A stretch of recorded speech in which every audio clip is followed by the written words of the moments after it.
This is Daily Blast Live. We're talking about what you're talking about. Real, honest, entertaining, live. DBL starts right now. 3, 2.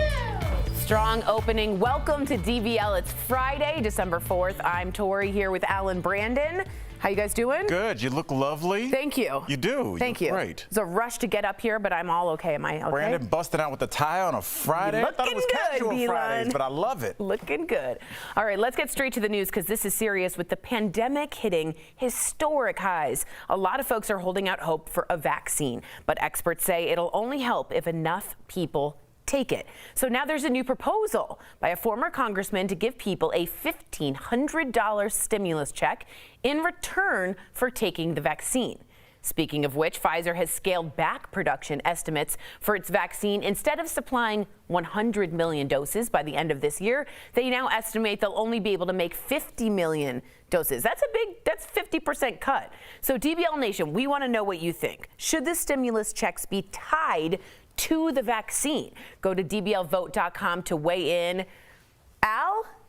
Yeah. I do too. I think you can look at it like, no one's forcing you. They're not saying you can't renew your driver's license. That's another issue. When somebody's like, I'll give you money to make you feel better, I'm fine with that. If you had to get, if you got $1,500 as a baby to get your booster shot, your measles, your mumps, your rubella, your polio, throw that in the account, you'd be a rich man right now. But as a baby, you know no better.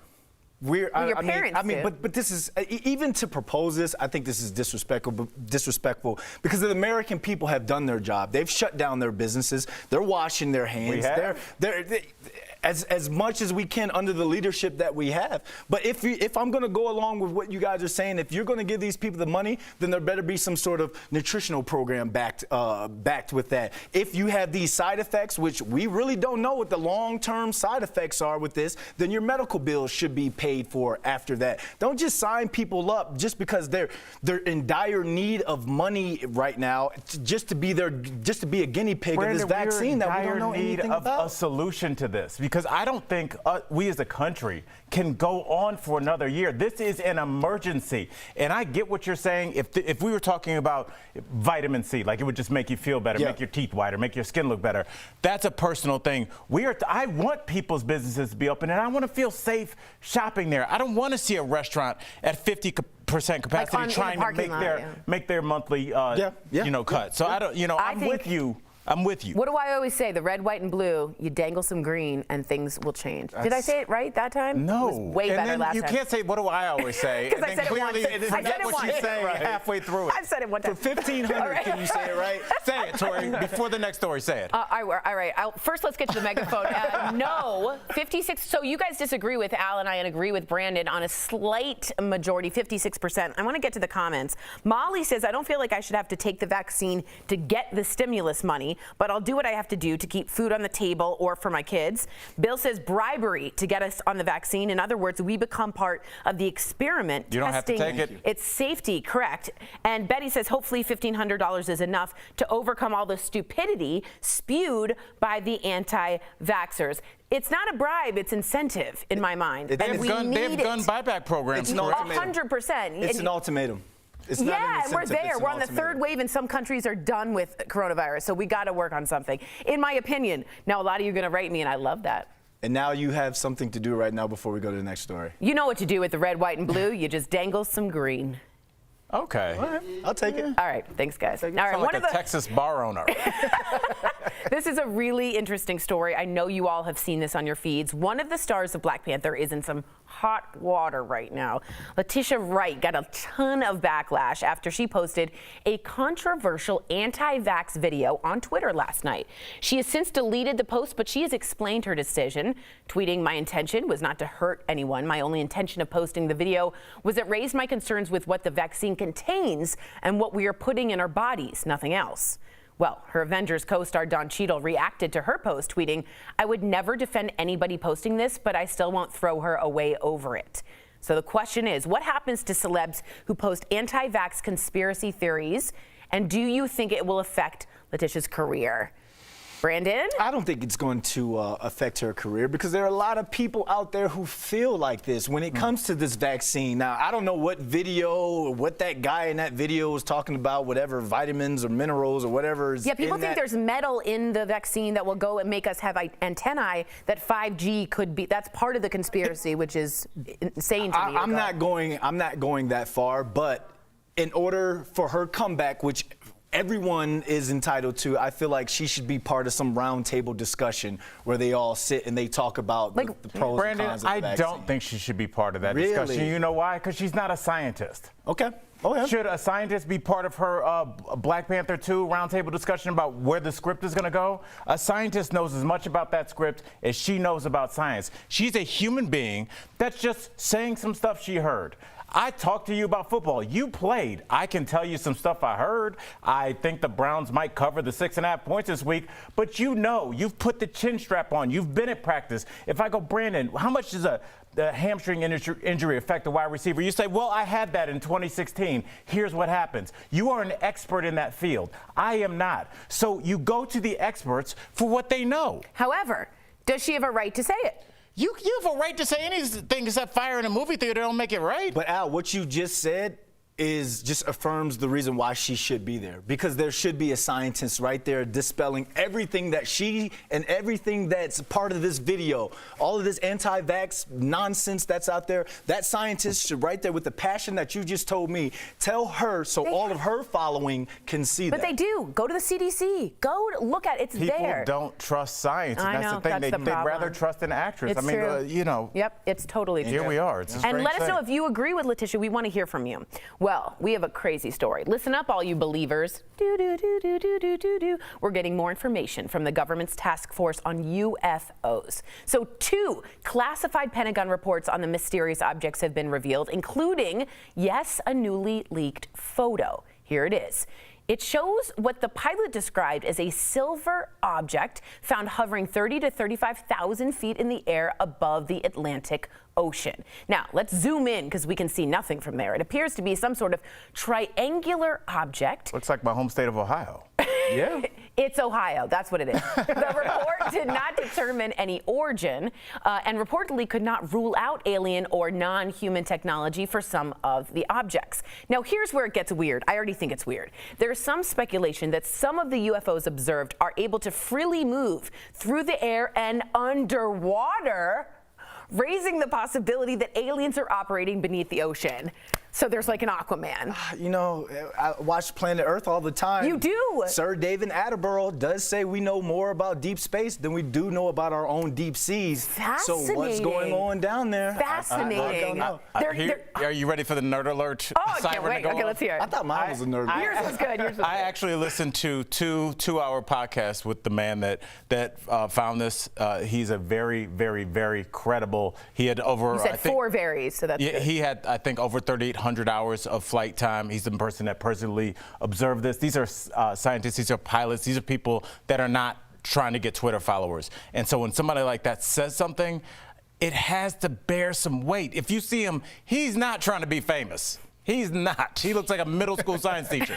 He's like, this is what I saw. Wow, wow. All right, guys. Are they out there? Aliens. If they are, they're watching DBL. That's right. Coming up on DBL. Smart aliens. They're That's right, higher very intelligence. smart. She shot to fame after competing on RuPaul's Drag Race. I got the honor to speak with Ms. Cracker about her onstage persona and career in comedy. Plus, speaking of queens, the queen of Christmas music, Mariah Carey, is back with a new holiday song featuring a few special guests. It is another hit, yes, or is it another miss? Santa, if you get this letter, won't you help me out? I know you're kind of busy with your elves right now, and I don't know how you do the things you do when I sleep on Christmas Eve. But it's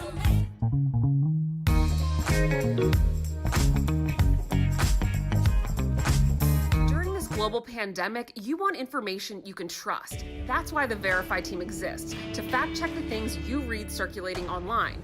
Like these popping up online claiming a cold, flu, or a flu shot could make you test positive for COVID-19. So let's verify. Is that true? Our sources are two infectious disease experts, Dr. William Schaffner from Vanderbilt University Medical Center and Dr. Stephen Kistler with Harvard University. And they agree, this one is flat out false. That's incorrect. COVID is a distinctive virus. You will not test positive if you have a common cold or influenza. Those are different viruses. So we can distinguish the two very clearly. No, you won't. The COVID test is very specifically targeted towards a part of the genetic sequence of COVID that is not shared by other coronaviruses, or certainly not by the flu, which is very distantly related. So you would not get a positive test due to vaccination or infection by those things. Now, there's still a possibility of getting a false positive COVID test just because the tests do sometimes turn a false positive, but the probability of that is very low, especially for the PCR tests that we normally get. So we can verify. Our experts say no. Just because you have a cold, the flu, or recently got the flu shot, that alone won't make you test positive for COVID. With your Verify, I'm Ariane Daytil.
Know you're kinda busy with your elves right now, and I don't know how you do the things you do when I sleep on Christmas Eve. Okay, welcome back to DBL. We're getting into the holiday spirit with Mariah Carey's new Christmas song, Oh Santa, with Ariana Grande and Jennifer Hudson. I didn't even see her. They're looking fabulous. It's, of course, the most wonderful time of the year when holiday songs are everywhere. But Blake Shelton recently revealed his go-to song is a bit unusual. It's called I Want a Hippopotamus for Christmas. Here's the version we dug up. Have a listen. I want a hippopotamus for Christmas. Only a hippopotamus will do.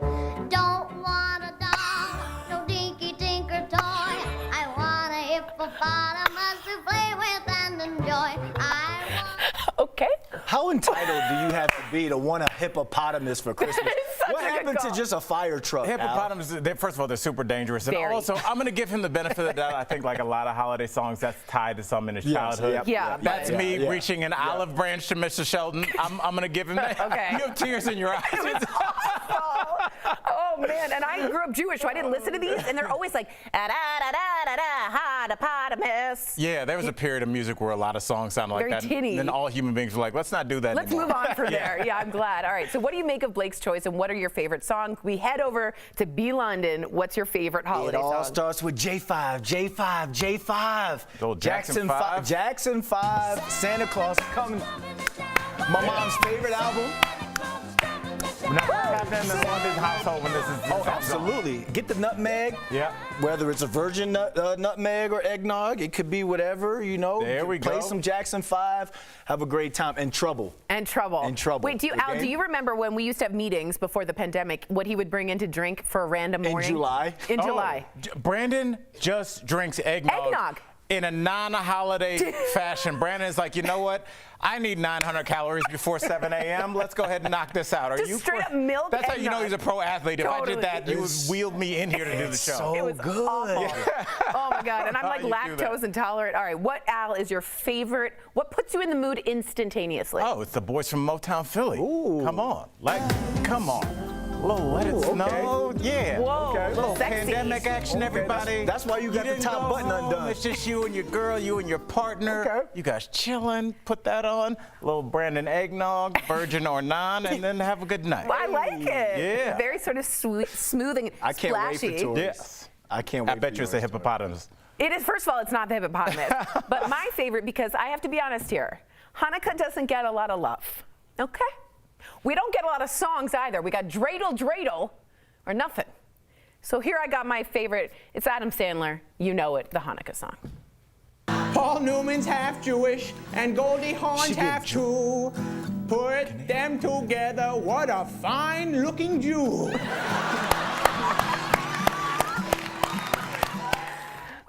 So play your harmonica and have a happy Hanukkah, huh? Hey. I would argue that that song is the biggest ambassador that Hanukkah has. I agree with you. Because as a black man, I remember when that came out, and I remember just hearing so many people playing it. That was huge before, like, you could really stream everything. Totally, People before still, YouTube. yeah, it was still huge. It was big. Hey, Tori, you should put this out there in the universe right now to get a whole bunch of Jewish artists to come together and make a new classic or make the classic for All right, Hanukkah. I do have the special bat signal. Beep. So all the Jews, let's go and have a song, okay? Done. They're All in right, it. They're there on we it. go. They're all on Can I it. be honorary? You're totally honorary. Yes. Totally. So are you. Get on in here. Wait, do I get 10% for the idea? Yeah, no, you don't. All right, we'll be right back.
Welcome back to DBL. Mainstream media is embracing drag queen performers more than ever before, meaning audiences are being introduced to a slew of talented performers for the very first time. Well, in today's DBL Spotlight, you'll meet Ms. Cracker. She's a New York queen who loves her Jewish heritage. Yes, she loves Hanukkah, and she talked with me all about it. Check it out.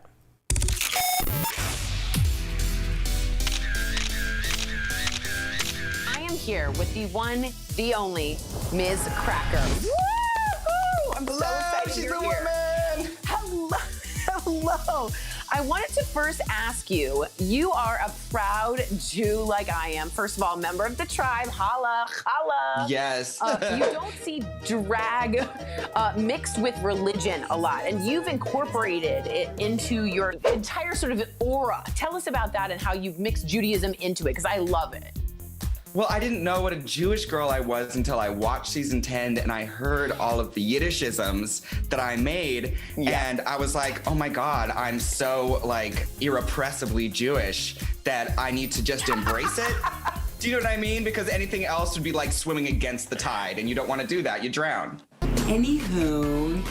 Have you been able to practice drag? Where have you been finessing Miss Cracker since the COVID-19 pandemic? I've been doing outdoor shows. I've been doing stand-up, and I was like, oh, I don't know if I have time for stand-up. And COVID was like, guess what? You have time.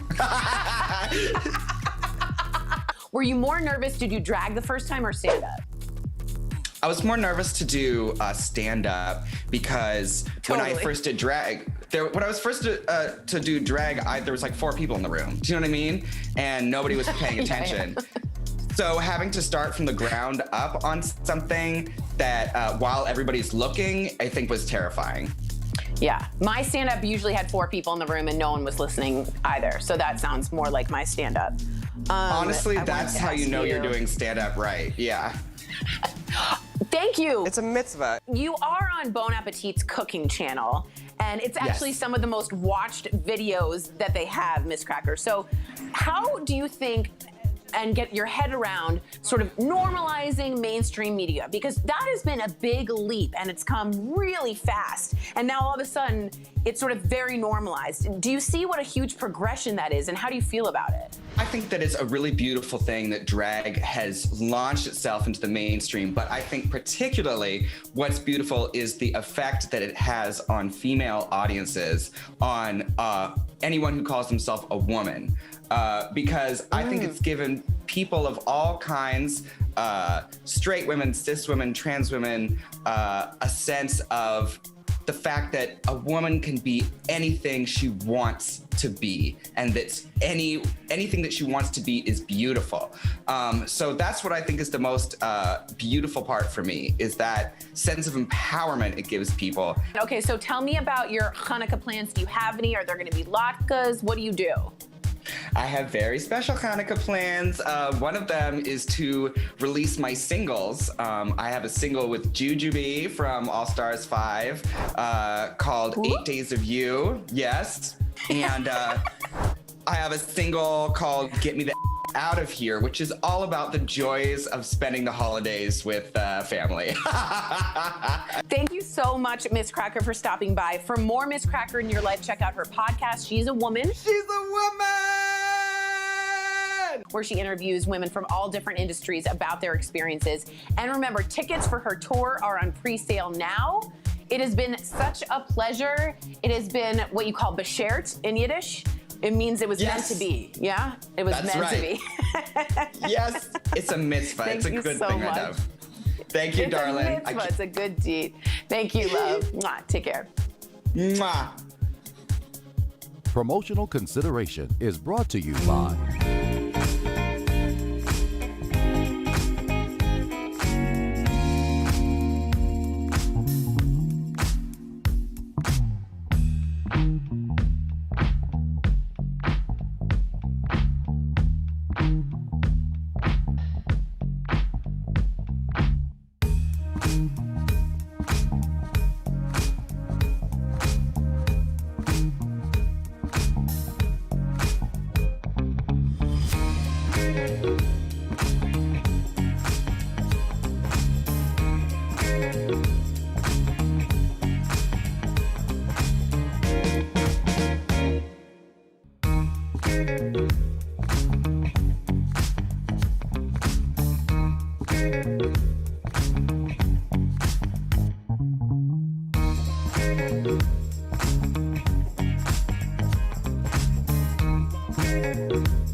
Welcome back to DBL. There is a perception that men are more dangerous drivers, right?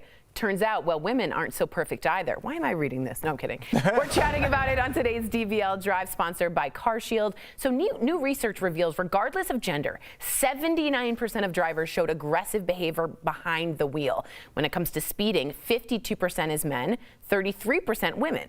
And get this, 27% of women make rude gestures or honk at drivers. And when it comes to running red lights, men do it only 2% more often than women. When it comes to driving for peace of mind, get an auto protection plan with CarShield. CarShield protects their members from the high cost of auto repairs. Call 1-800-505-9619. I have for a free quote. That's a great thing I should add at the end. Yeah, that's a big deal. That's sort of the whole thing. I do want to let you guys know a comment Nikki from Facebook writes us. She's mad. My daughter loves what I want for I want a hippopotamus for Christmas so much that Santa brought her an ornament that plays the song last year. Okay, is her daughter Blake Shelton? I'm fine with a kid. I said it's for okay kids. with I said there was a childhood memory So attached Nikki, to it. enjoy Santa. We're so happy you brought that. Yeah, very smart. All I want for Christmas is peace and love. There you go. DBL's new every day. We'll see you Monday, same time, same place. Bye, guys. Have a wonderful weekend.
talking about today on Daily Blast Live.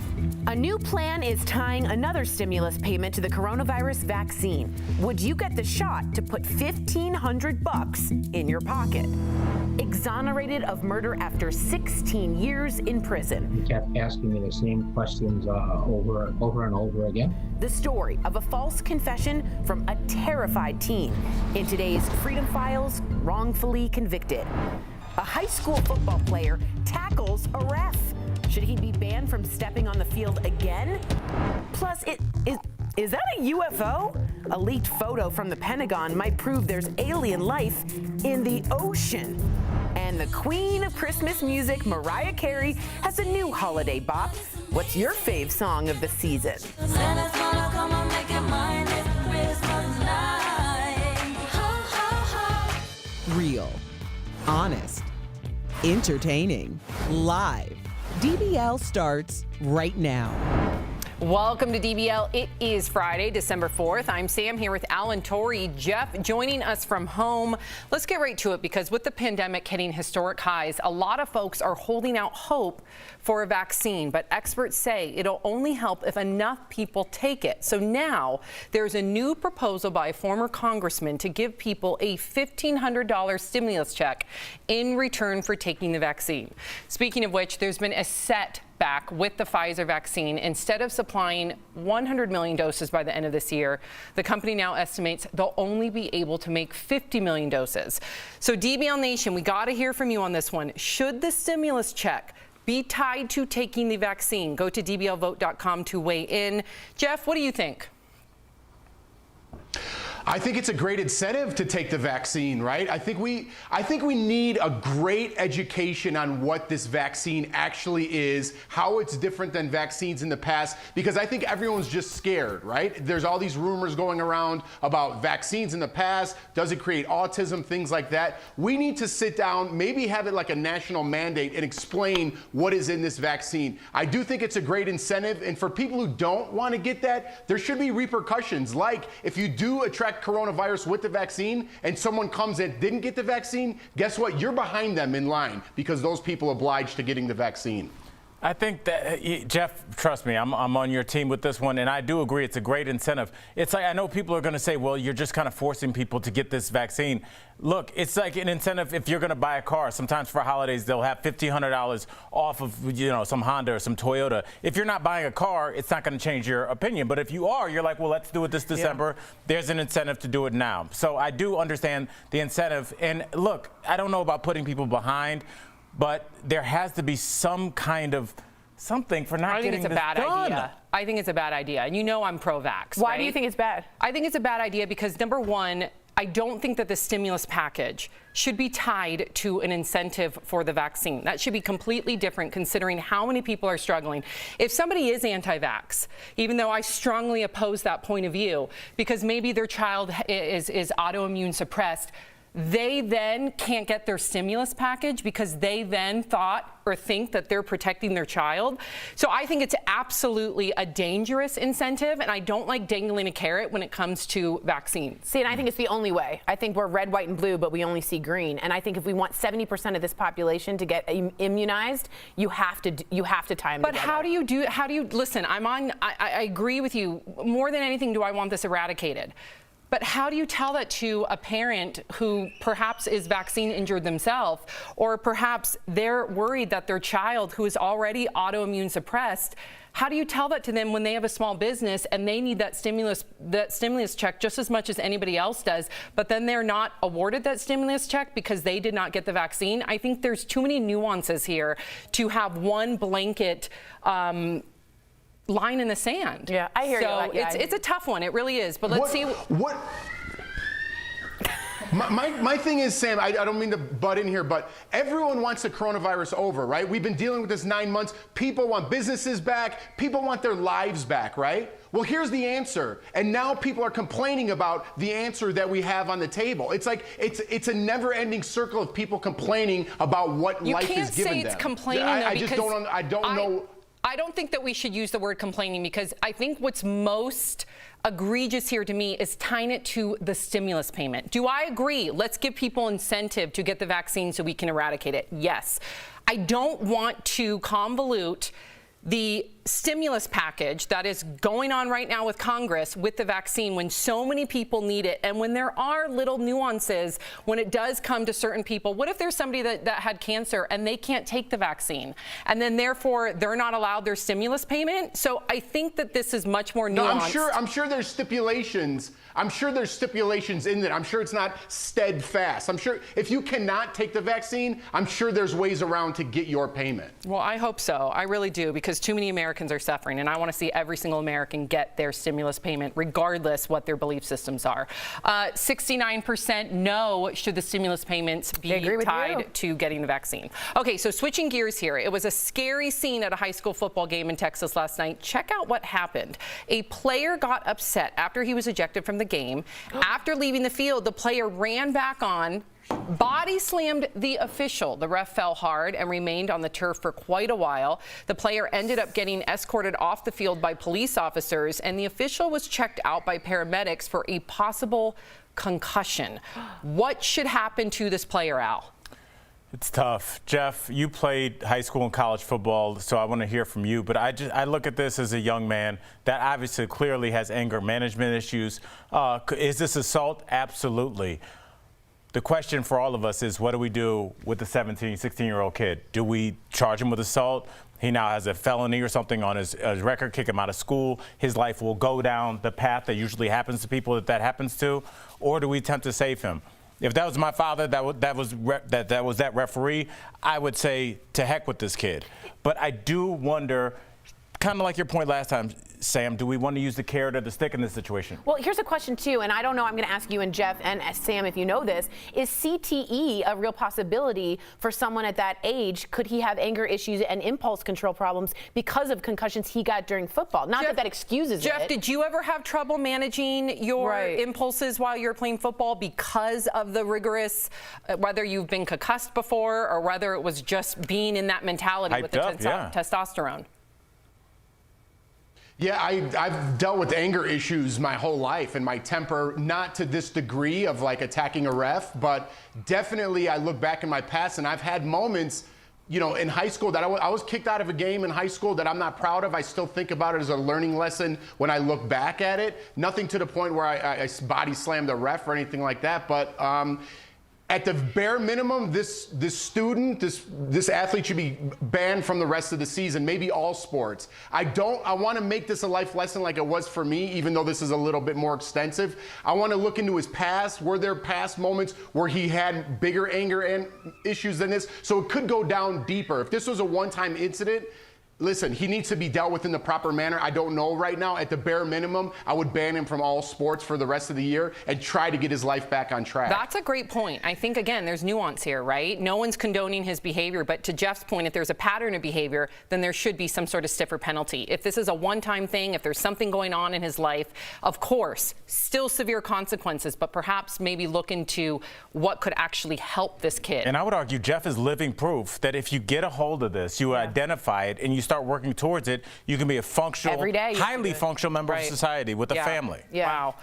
All right, well, coming up on DBL, she shot to fame after competing on RuPaul's Drag Race. Tori got to talk with Ms. Cracker about her onstage persona and career in comedy. Plus, speaking of queens, the queen of Christmas music, Mariah Carey, she's back with a new holiday song featuring a few special guests. Is it another hit or a miss?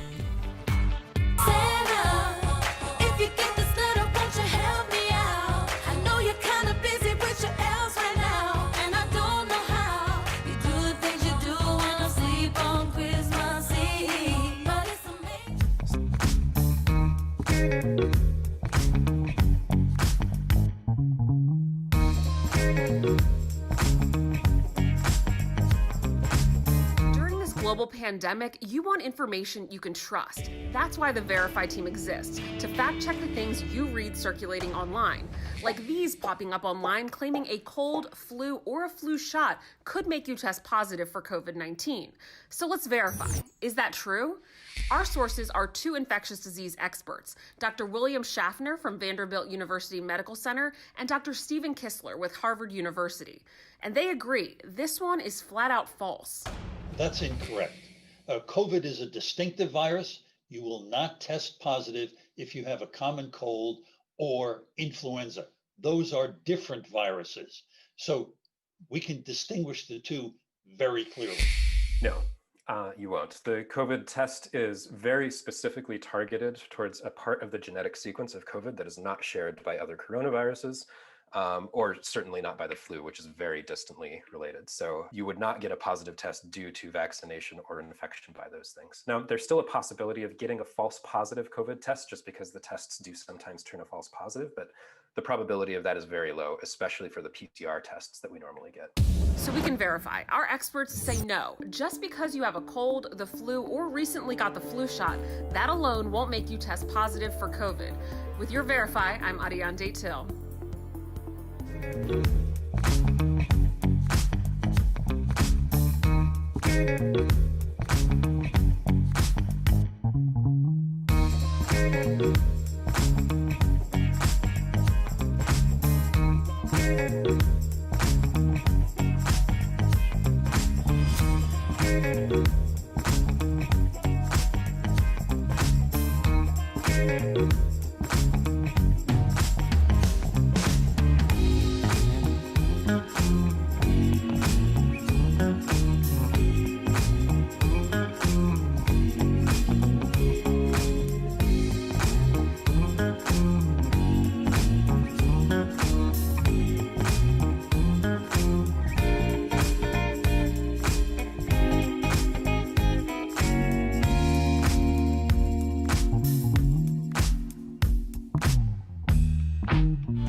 Welcome back to DBL.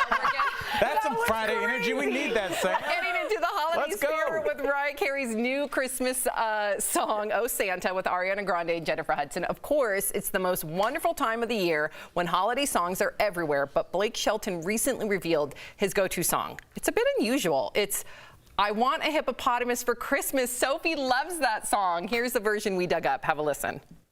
I want a hippopotamus for Christmas.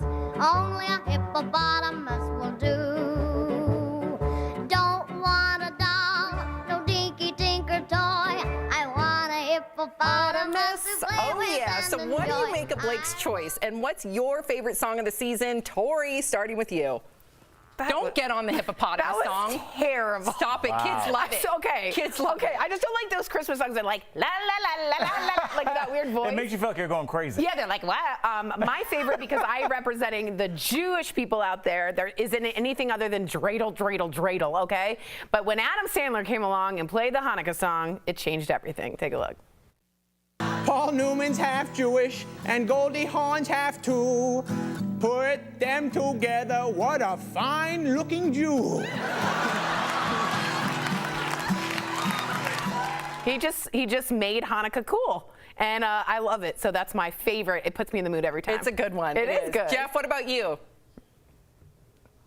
First of all, the hippopotamus song reminds me of my grandmother. That's like an old song, and I haven't even heard it, I think, since I saw my grandmother a decade ago. But anyways, that being said, usually it's John Lennon, and So This Is Christmas, but I was feeling a little bit more spunky today, so I'm going with my Boys in Sync. Merry Christmas, Happy Holidays. Oh my God. Oh, let me hear this. I don't know if I've ever heard that. What?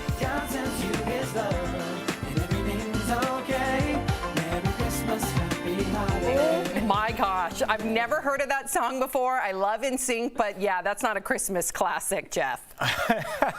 That is a jam in my house.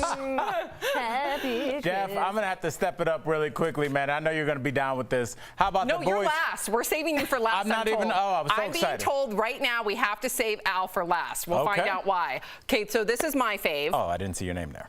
Good one, Al. Yes, thank you.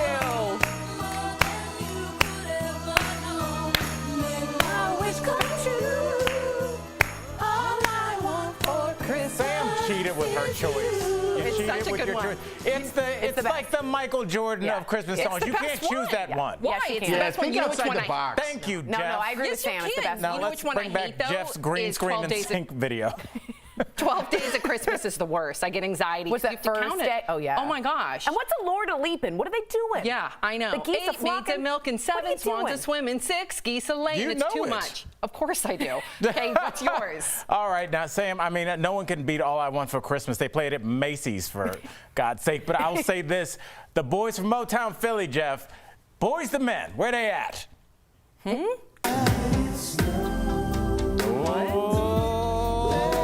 Little quarantine, little hot cocoa. That's not a Christmas classic. Let It Snow?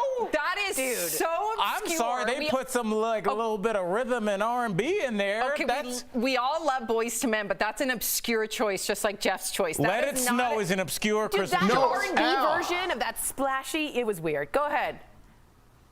Al, my buddy, if you put on NSYNC's Merry Christmas, Happy Holiday on YouTube and just hit playlist, your song will come up, my friend. I listened to it this morning. That's why we're me and best you are friends. here. We're here. Two-man crew.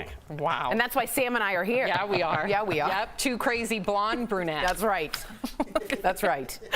Coming up on DBL, a tiger attack at Carol Baskin's Big Cat Rescue Sanctuary. We'll tell you what led up to a worker's encounter with the animal. Plus, Tori's interview with a fierce and fabulous Jewish drag queen, how Miss Cracker embraced her religion on RuPaul's Drag Race. If you have Medicare,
Welcome back to DBL. Mainstream media is embracing drag queen performers more than ever before, meaning audiences are being introduced to a slew of talented performers for the very first time. Well, in today's DBL Spotlight, you'll meet Ms. Cracker. She's a New York queen who loves her Jewish heritage. Yes, she loves Hanukkah, and she talked with me all about it. Check it out.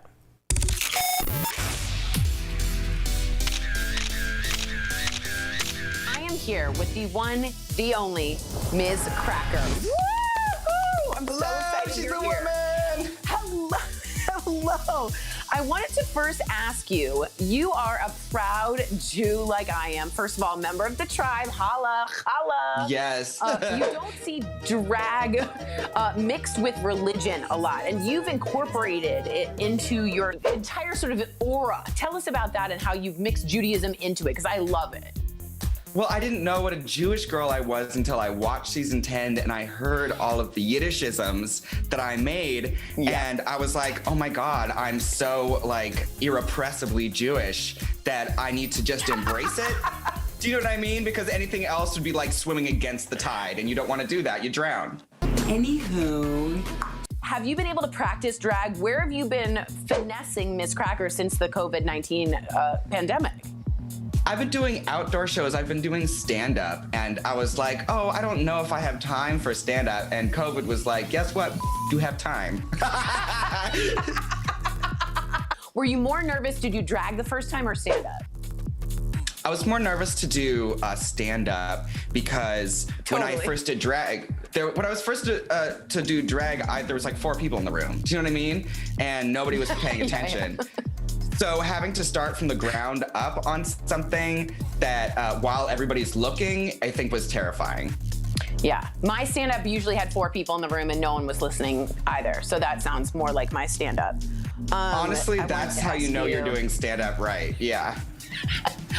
Thank you. It's a mitzvah. You are on Bon Appetit's cooking channel, and it's actually some of the most watched videos that they have, Miss Cracker. So how do you think and get your head around sort of normalizing mainstream media? Because that has been a big leap and it's come really fast. And now all of a sudden, it's sort of very normalized. Do you see what a huge progression that is, and how do you feel about it? I think that it's a really beautiful thing that drag has launched itself into the mainstream, but I think particularly what's beautiful is the effect that it has on female audiences, on anyone who calls himself a woman. Because I think it's given people of all kinds, straight women, cis women, trans women, a sense of the fact that a woman can be anything she wants to be, and that anything that she wants to be is beautiful. So that's what I think is the most beautiful part for me, is that sense of empowerment it gives people. Okay, so tell me about your Hanukkah plans. Do you have any? Are there going to be latkes? What do you do? I have very special Hanukkah plans. One of them is to release my singles. I have a single with Jujubee from All Stars 5 called 8 Days of You. Yes. And I have a single called Get Me the Out of Here, which is all about the joys of spending the holidays with family. Thank you so much, Miss Cracker, for stopping by. For more Miss Cracker in your life, check out her podcast, She's a Woman. She's a woman! Where she interviews women from all different industries about their experiences. And remember, tickets for her tour are on pre-sale now. It has been such a pleasure. It has been what you call beshert in Yiddish. It means it was meant to be. Yeah? It was meant to be. Yes, it's a mitzvah. It's a good thing, I know. Thank you, darling. It's a mitzvah. It's a good deed. Thank you, love. Mwah. Take care. Promotional.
Welcome back to DBL. Listen up, all you believers. 2 classified Pentagon reports on UFOs have been revealed, including a newly leaked photo. Here it is, showing what the pilot described as a silver object found hovering above the Atlantic Ocean. And if you zoom in, it appears to be some sort of triangular object. The report reportedly could not rule out alien or non-human technology. Now, here's where it gets really weird. There is some speculation that some UFOs are able to move through the air and underwater, raising the possibility that aliens are operating beneath the ocean. You know what they say, Jeff, that we know more about the moon and outer space than we know about our own ocean. Exactly. They're living in the center of Earth, just like they're living in the center of the moon. He thinks they're in the moon. Oh, Jeff has his candy shell He Skittles thinks the moon's theory. inside He's out. not going to let go of that, is I he? like it. I think we have a lot to learn when it comes to alien life. I think that it's all been classified for a reason. I think it's dripping out. I think Drip most dripping people out. know. I think most people think there are. We're starting to. I think we know the tip of the iceberg, bro. All right. Okay. All right. I know we're at a frat bar. Let me turn my hat backwards. Play some darts. Beer pong. Sticking around. Here's what's coming up on DBL. Is it the end of the movie theater? The major films that you'll soon be able to see in the comfort of your own home. And we're going to talk about Carol Baskin. Stay tuned.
This is Daily Blast Live. We're talking about what you're talking about.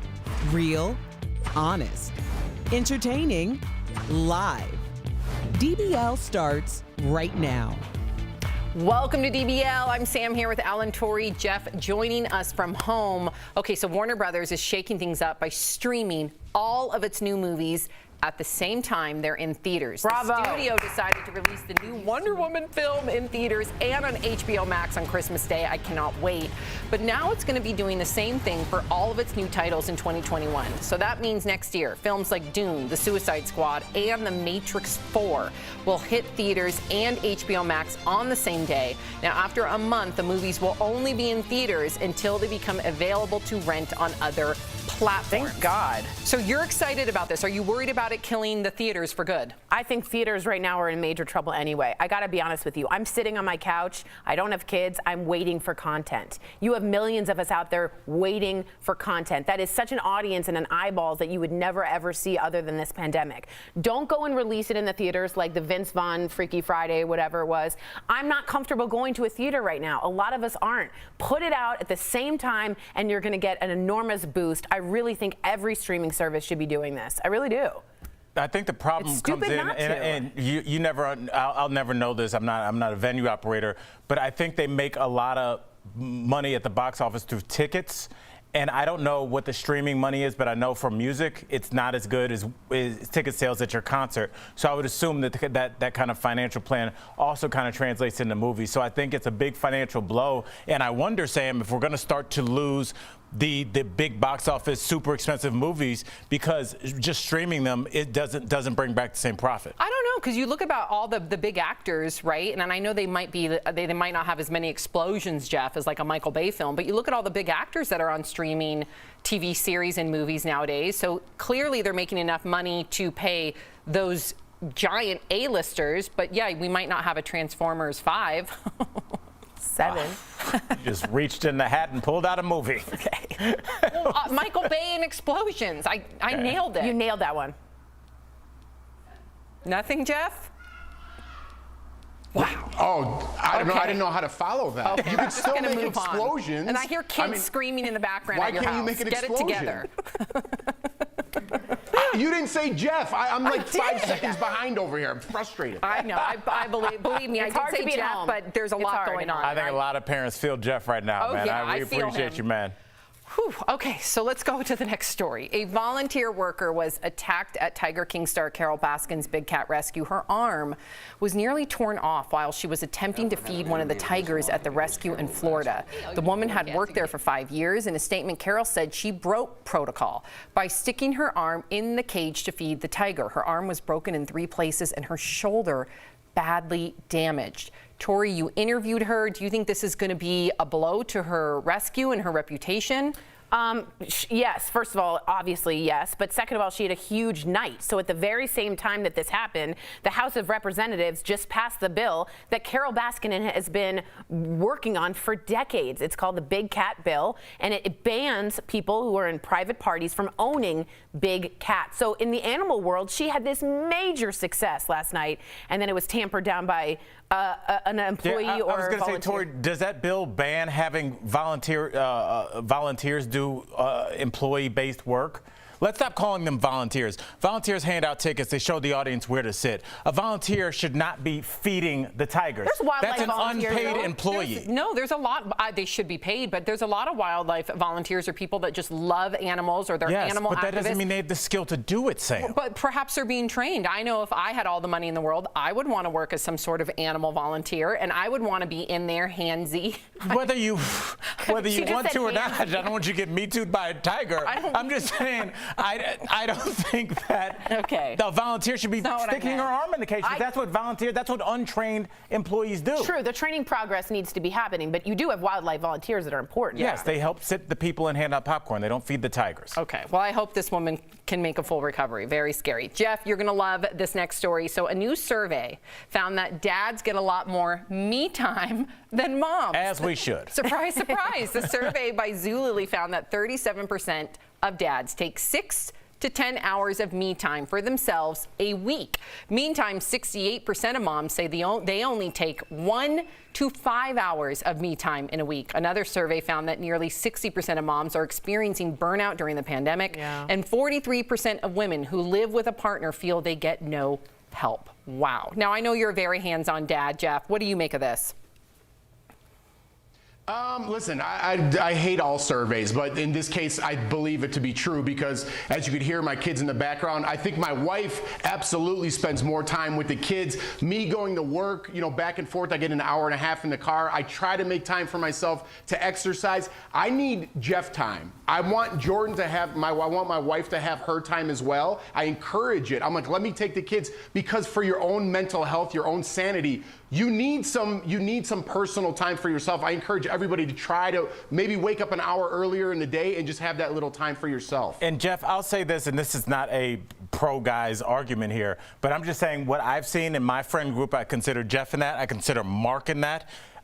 Look, men, it's a cool thing to be with your kids now. I have not seen a picture of your daughter without your husband in there. Jeff is a hands-on father. I am a hands-on, touchy-feely, loving father, and it's taking a couple generations, but I feel like it's kind of starting with this one because our grandfathers really did grow up with kids should not be seen, not heard. And it takes a couple generations to get rid of that, but I think that we are doing it, but I'm not saying it's fair. It's getting better. Yeah, well, it is getting better, but it's definitely not equal. Definitely not equal. And we can't ignore those numbers by acknowledging those numbers in any way, shape, or form does not negate all the hands-on work you do as a father, Al, or Jeff does. But when it boils down to it, women, and I wonder if it comes down to biologically, we seem to multitask more, right? So you're getting ready, you're on the phone, you're also making the kids breastfeeding. That's everything that I'm doing in the morning. Not to say my husband doesn't help out a ton, but I almost liken it to, and I would love to see another study, sorry to say that, Jeff, but another study that would look at, do women multitask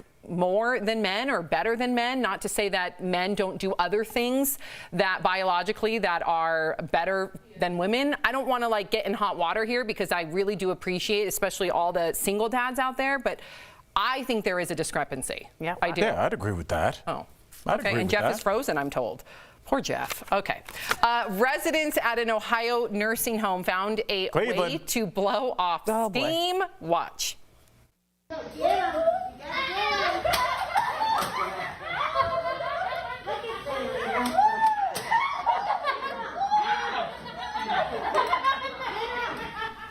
The staff staged a mock deer hunt by dressing up as reindeer while the residents pelted them with Nerf guns. Looks like they had a good time, though. Even the deer. That looks super fun. It looks super fun, and take out the hunting if you're anti-hunting or whatever from this. When my grandmother was in the nursing home and she started to have dementia, all she kept complaining about was her baby, her baby, her baby, her baby. Aww. And finally, my mother kept saying, you don't have a baby, you don't have a baby. And finally we said, let's just go into this. We bought her a baby doll, and she just caressed the baby doll. And so whatever makes that person calm or easier to deal with, I think go ahead and do. That looked like fun. They looked like they were having fun. Okay. Yeah, and Jeff's unfrozen. Jeff, what do you think of the Nerf game shooting the pretend deer? Good summary, Sam. I don't know. I wasn't even listening. I was trying to fix my Wi-Fi. Well, Jeff, I'm surprised you couldn't put it together after Sam's well-documented recap of what, the people running back and forth in the trees. Go ahead, Jeff. All right. I found nothing wrong with it. Really? Yeah. I didn't think you liked the hunting thing. People thought that well, of course, I'm not a fan of hunting, but hey, if that's what made them happy and they're not hurting any animals, they're having a good time, right? That's right. And it's Nerf guns, so come on now. Coming up on DBL, a false confession out of fear landed him in prison for murder. Now, 16 years later, he's telling his story in our series, Freedom Files, Wrongfully Convicted, next. Closed captioning provided by Research.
More than 1/4 of prisoners exonerated by DNA evidence have been shown to have falsely confessed to crimes they did not commit. I should know. I am Yusef Salam, one of the Central Park Five. When it comes to false confessions, it's believed that nearly 40% of them involve teens. In today's Freedom Files, wrongfully convicted, we chat with Jeffrey Deskovic, who went to prison at 17. His story is a warning to us all. Innocent people do confess to crimes they did not commit. Earlier, Eric and I caught up with him.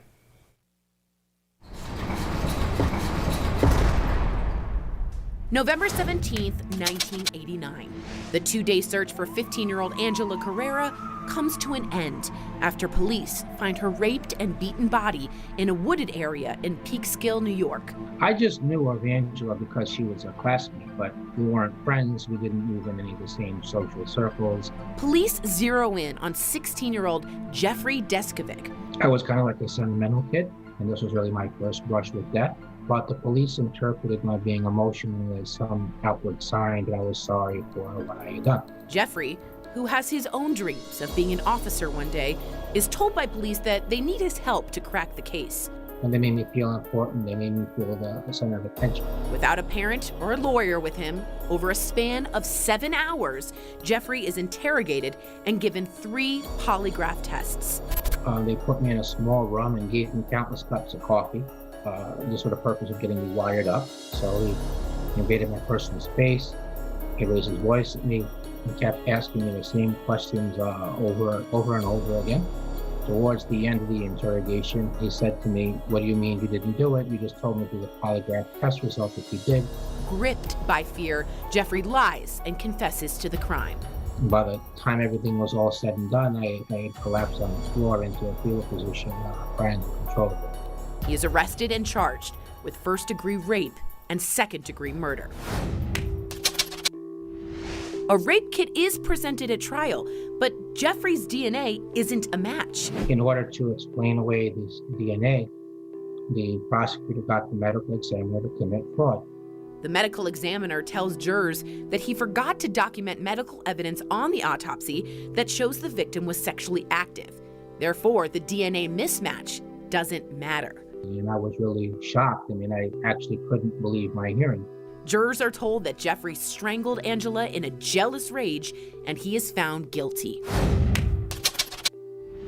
Jeffrey earns his GED and associate's degree and studies his case daily. And I had to hold it together because I knew that nobody was coming to my rescue. His other daily struggle is keeping his conviction a secret from other inmates. And we have that title of rapist, and that's considered to be the bottom of the totem pole, and the other prisoners, they take on like a vigilante type of mentality. One instance leaves Jeffrey fighting for his life after inmates discover his true conviction and beat him with a 10-pound weight. In January of 2006, the Innocence Project takes Jeffrey's case and the DNA evidence is put into a new database.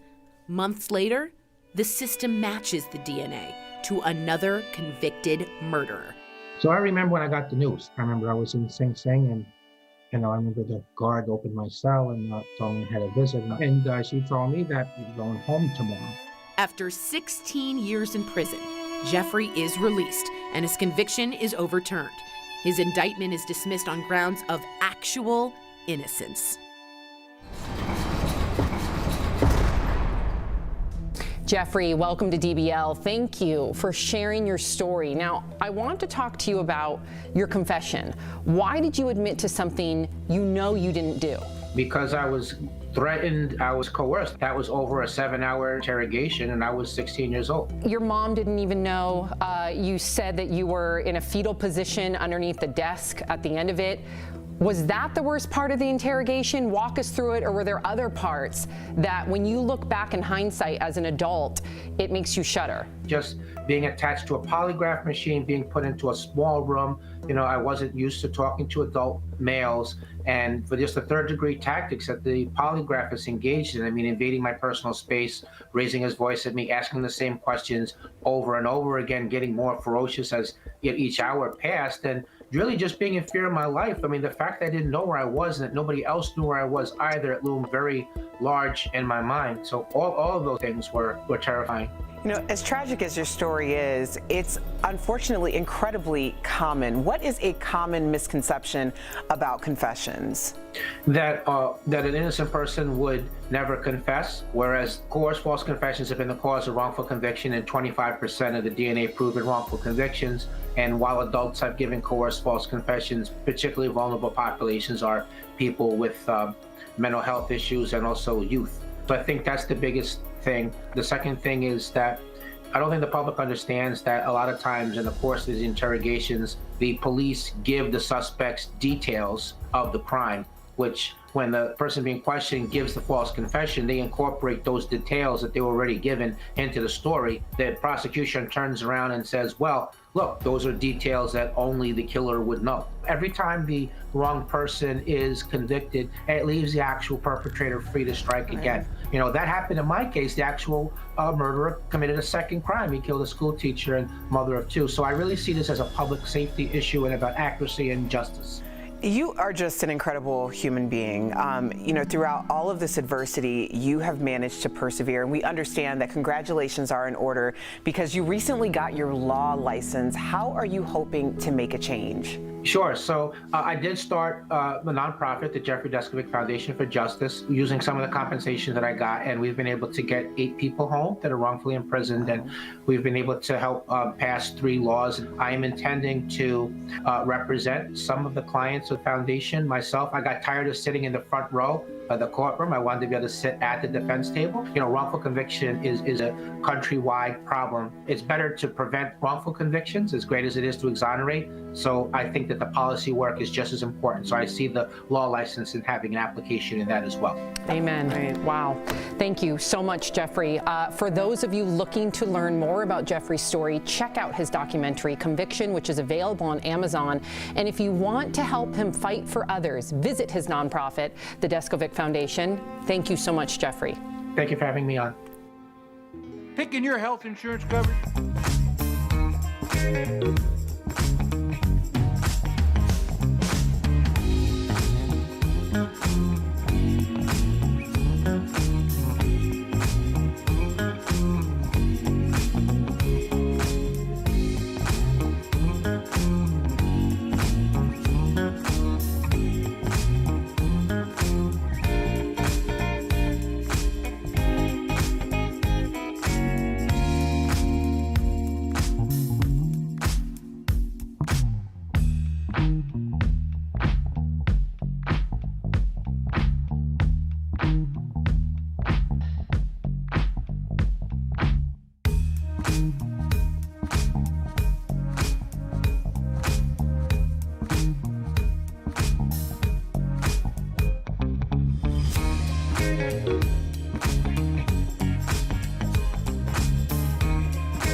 Welcome back to DBL. There is a perception that men are more dangerous drivers.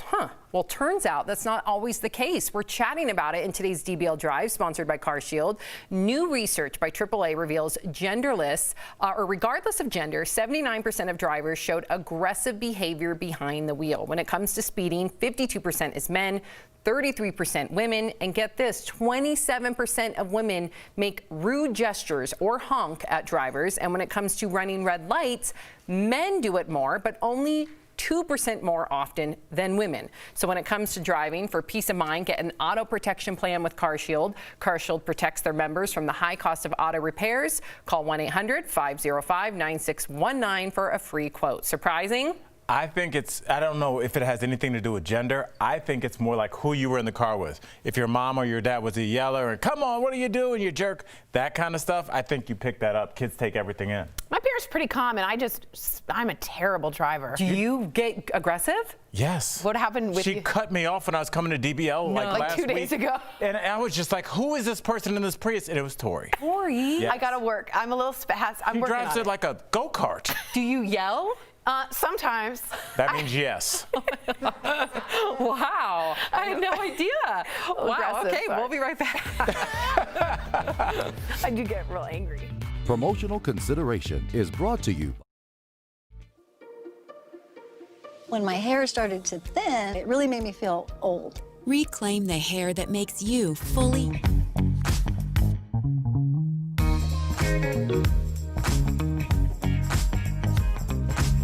During this global pandemic, you want information you can trust. That's why the Verify team exists, to fact-check the things you read circulating online. Like these popping up online claiming a cold, flu, or a flu shot could make you test positive for COVID-19. So let's verify. Is that true? Our sources are two infectious disease experts, Dr. William Schaffner from Vanderbilt University Medical Center and Dr. Stephen Kistler with Harvard University. And they agree, this one is flat out false. That's incorrect. COVID is a distinctive virus. You will not test positive if you have a common cold or influenza. Those are different viruses. So we can distinguish the two very clearly. No. You won't. The COVID test is very specifically targeted towards a part of the genetic sequence of COVID that is not shared by other coronaviruses, or certainly not by the flu, which is very distantly related. So you would not get a positive test due to vaccination or infection by those things. Now, there's still a possibility of getting a false positive COVID test just because the tests do sometimes turn a false positive, but the probability of that is very low, especially for the PCR tests that we normally get. So we can verify. Our experts say no. Just because you have a cold, the flu, or recently got the flu shot, that alone won't make you test positive for COVID. With your Verify, I'm Ariane Daytil.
Monday on DBL, comedian and Daily Show correspondent Roy Wood Jr.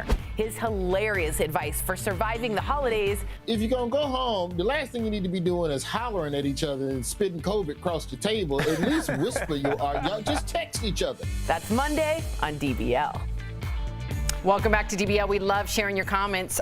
We have a ton of comments regarding the Christmas carols. So Carrie on Facebook says Last Christmas by Wham is the classic. Jan says Dominic the Donkey. Rebecca, Baby It's Cold Outside. And Coral says Jeff, NSYNC song is a Christmas classic.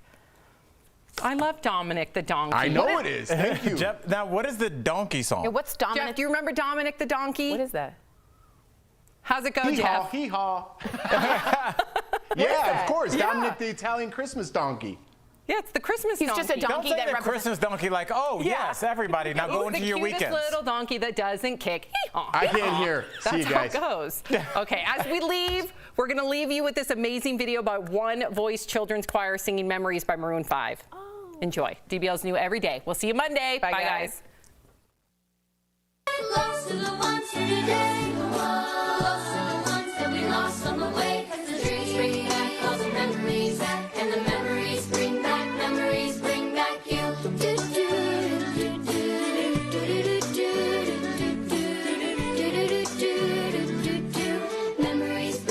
Memories bring back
Here's what we're talking about today on Daily Blast Live.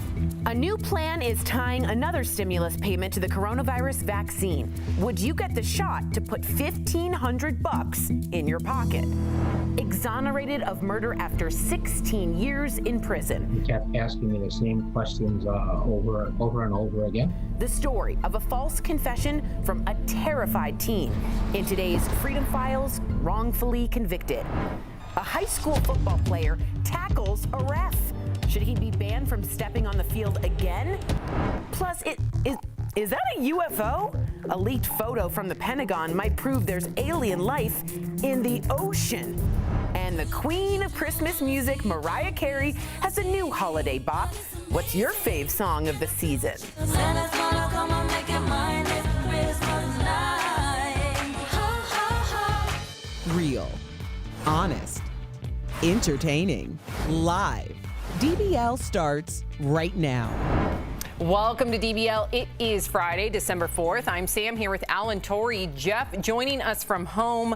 Let's get right to it because with the pandemic hitting historic highs, a lot of folks are holding out hope for a vaccine, but experts say it'll only help if enough people take it. So now there's a new proposal by a former congressman to give people a $1,500 stimulus check in return for taking the vaccine.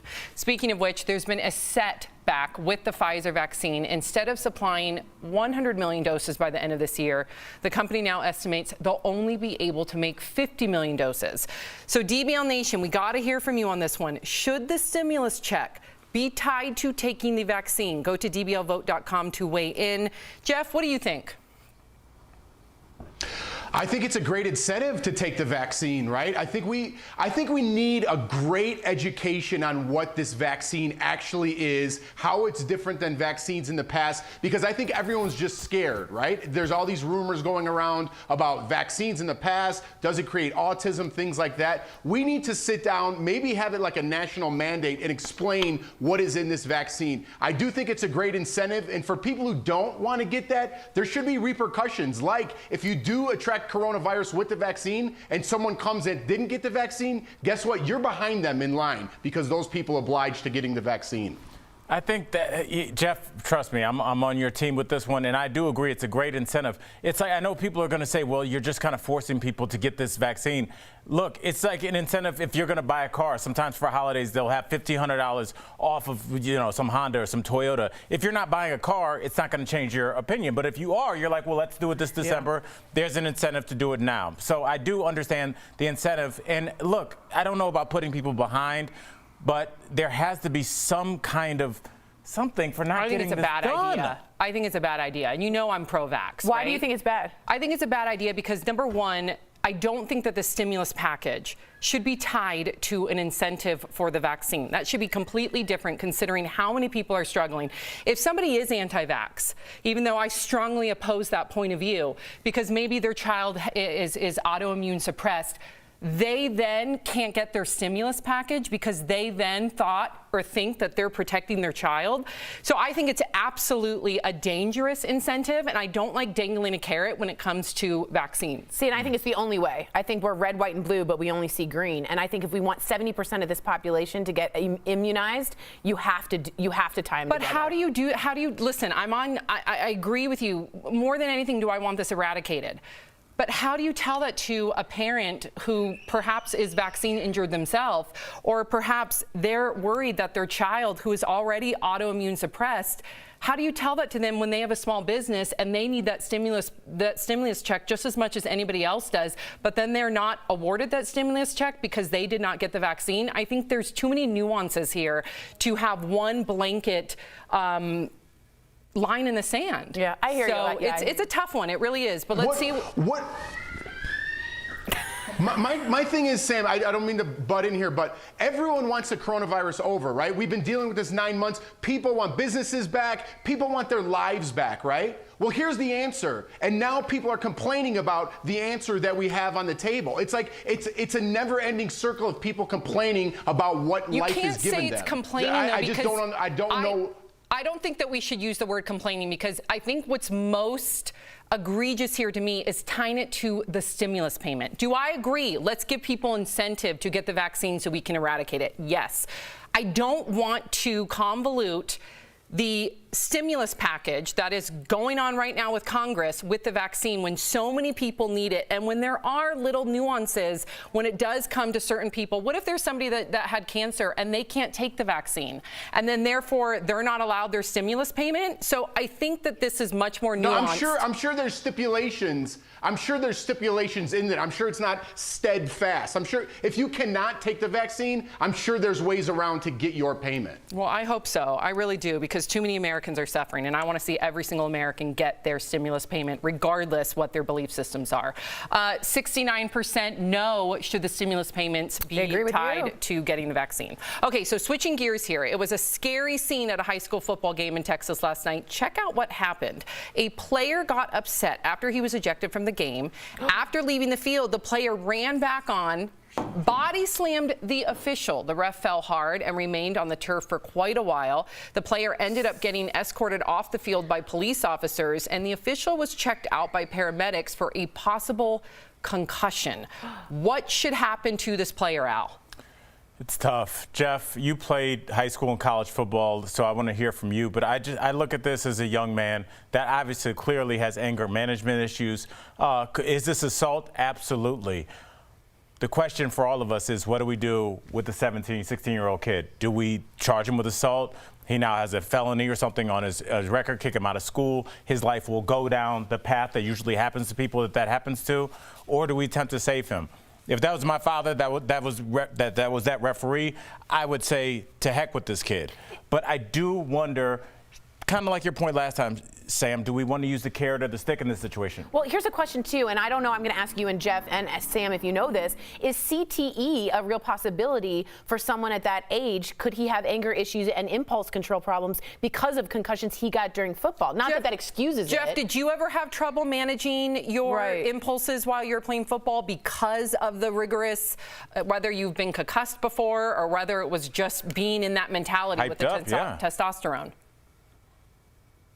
Yeah, I've dealt with anger issues my whole life, and my temper, not to this degree of like attacking a ref, but definitely I look back in my past and I've had moments, you know, in high school that I was kicked out of a game in high school that I'm not proud of. I still think about it as a learning lesson when I look back at it. Nothing to the point where I body slammed the ref or anything like that, but at the bare minimum, this athlete should be banned from the rest of the season, maybe all sports. I want to make this a life lesson like it was for me, even though this is a little bit more extensive. I want to look into his past. Were there past moments where he had bigger anger and issues than this? So it could go down deeper. If this was a one-time incident, listen, he needs to be dealt with in the proper manner. I don't know right now. At the bare minimum, I would ban him from all sports for the rest of the year and try to get his life back on track. That's a great point. I think, again, there's nuance here, right? No one's condoning his behavior, but to Jeff's point, if there's a pattern of behavior, then there should be some sort of stiffer penalty. If this is a one-time thing, if there's something going on in his life,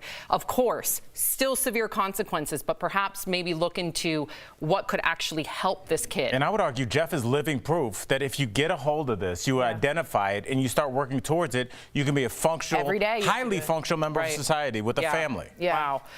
All right, well, coming up on DBL, she shot to fame after competing on RuPaul's Drag Race. Tori got to talk with Ms. Cracker about her onstage persona and career in comedy. Plus, speaking of queens, the queen of Christmas music, Mariah Carey, she's back with a new holiday song featuring a few special guests. Is it another hit or a miss?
Welcome back to DBL.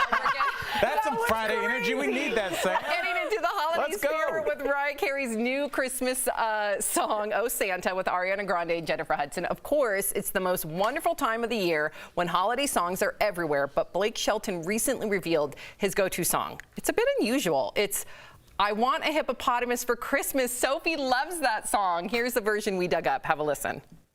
I want a hippopotamus for Christmas. Only a hippopotamus will do. Don't want a doll, no dinky tinker toy. I want a hippopotamus to play with. Oh yeah, so what do you make of Blake's choice? And what's your favorite song of the season? Tori, starting with you. Don't get on the hippopotamus song. Terrible. Stop it. Kids love it. Okay. Kids love it. I just don't like those Christmas songs that like la la la la la la like that weird voice. It makes you feel like you're going crazy. Yeah, they're like, what? My favorite, because I'm representing the Jewish people out there, there isn't anything other than dreidel, dreidel, dreidel, okay? But when Adam Sandler came along and played the Hanukkah song, it changed everything. Take a look. Paul Newman's half Jewish and Goldie Hawn's half too. Put them together, what a fine looking Jew. He just made Hanukkah cool. And I love it. So that's my favorite. It puts me in the mood every time. It's a good one. It is good. Jeff, what about you? First of all, the hippopotamus song reminds me of my grandmother. That's like an old song, and I haven't even heard it, I think, since I saw my grandmother a decade ago. But anyways, that being said, usually it's John Lennon, and So This Is Christmas, but I was feeling a little bit more spunky today, so I'm going with my boys in sync. Merry Christmas, Happy Holidays. Oh, my God. Let me hear this. I don't know if I've ever heard that. What?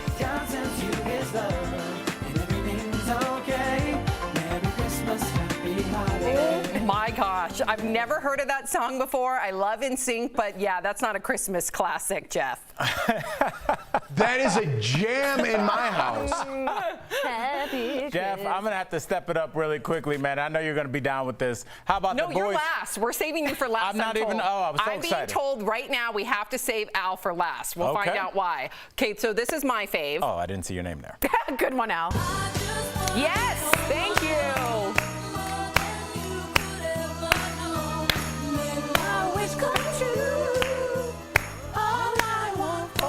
Sam cheated with her choice. You It's cheated such a with good your one. choice. It's like the Michael Jordan of Christmas It's songs. the You best can't choose that one. Why? Yes, you It's can. the best one. think You know which outside one the box. Thank you, No, Jeff. I agree Yes, with Sam. you It's the can. best Now one. You know let's which one bring I back hate, though, Jeff's green is screen 12 and Days of- sync video. 12 days of Christmas is the worst. I get anxiety. What's that, first day? Oh, yeah. Oh, my gosh. And what's a Lord a leaping? What are they doing? Yeah, I know. The geese 8 maids a milking, 7 swans a swimming, 6 geese a laying. You It's know too it. much. Of course I do. Okay, what's yours? All right, now, Sam, I mean, no one can beat All I Want for Christmas. They played at Macy's, for God's sake. But I'll say this. The boys from Motown Philly, Jeff, Boys the Men, where they at?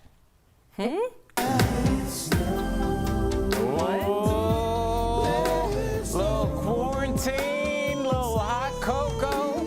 That's not a Christmas classic. Let It Snow? That is so I'm obscure. sorry, they put some like a little bit of rhythm and R&B in there. Okay, we all love Boys to Men, but that's an obscure choice, just like Jeff's choice. Let It Snow is an obscure Dude, Christmas that choice. R&B version of that splashy, it was weird. Go ahead. Al, my buddy, if you put on NSYNC's Merry Christmas, Happy Holiday on YouTube and just hit playlist, your song will come up, my friend. I listened to it this morning. That's why we're me and best you are friends. here. We're here. Two-man crew. Okay. Wow. And that's why Sam and I are here. Yeah, we are. Yeah, we are. Yep, 2 crazy blonde brunettes. That's right. That's right. Coming up on DBL, a tiger attack at Carol Baskin's Big Cat Rescue Sanctuary. We'll tell you what led up to a worker's encounter with the animal. Plus, Tori's interview with a fierce and fabulous Jewish drag queen, how Miss Cracker embraced her religion on RuPaul's Drag Race.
Welcome back to DBL. Mainstream media is embracing drag queen performers more than ever before, meaning audiences are being introduced to a slew of talented performers for the very first time. Well, in today's DBL Spotlight, you'll meet Ms. Cracker. She's a New York queen who loves her Jewish heritage. Yes, she loves Hanukkah, and she talked with me all about it. Check it out.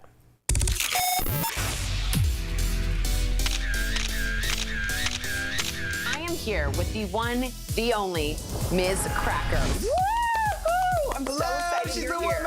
woman. Hello. Hello.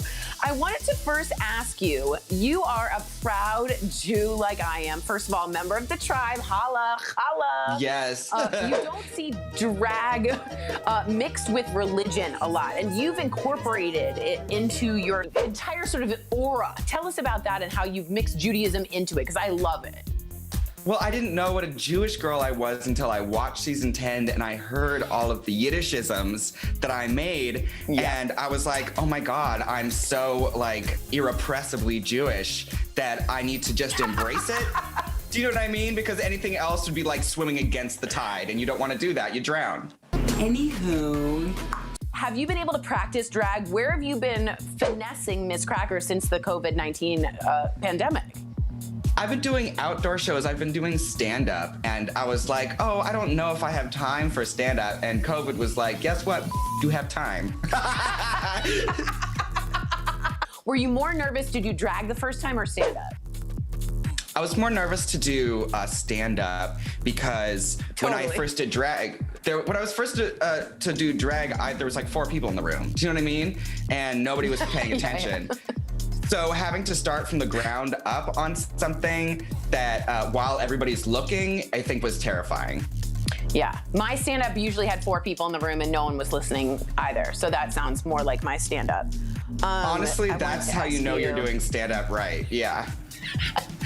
Thank you. It's a mitzvah. You are on Bon Appetit's cooking channel, and it's actually some of the most watched videos that they have, Miss Cracker. So how do you think and get your head around sort of normalizing mainstream media? Because that has been a big leap and it's come really fast. And now all of a sudden, it's sort of very normalized. Do you see what a huge progression that is, and how do you feel about it? I think that it's a really beautiful thing that drag has launched itself into the mainstream, but I think particularly what's beautiful is the effect that it has on female audiences, on anyone who calls themselves a woman. Because I think it's given people of all kinds, straight women, cis women, trans women, a sense of the fact that a woman can be anything she wants to be, and that anything that she wants to be is beautiful.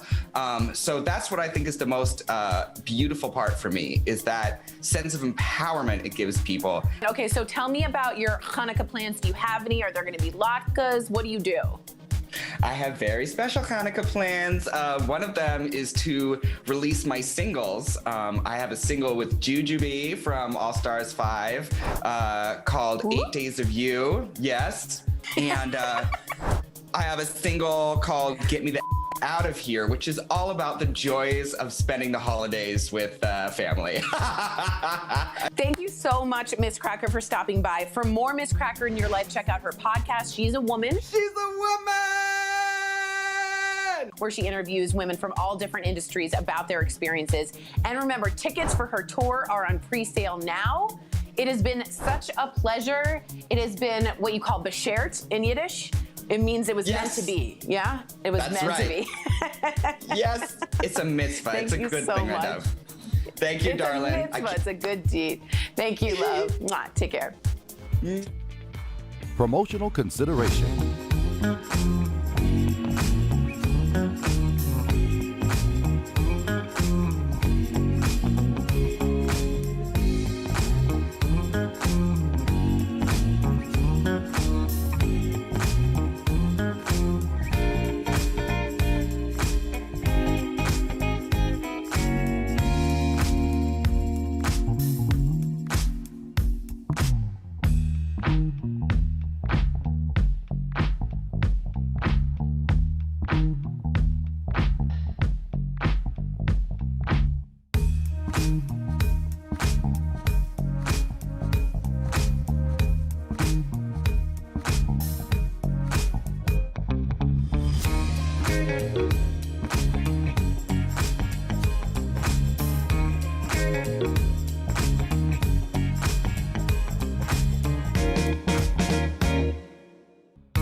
Welcome back to DBL. Listen up, all you believers. 2 classified Pentagon reports on UFOs have been revealed, including a newly leaked photo. Here it is, showing what the pilot described as a silver object found hovering above the Atlantic Ocean. And if you zoom in, it appears to be some sort of triangular object. The report reportedly could not rule out alien or non-human technology.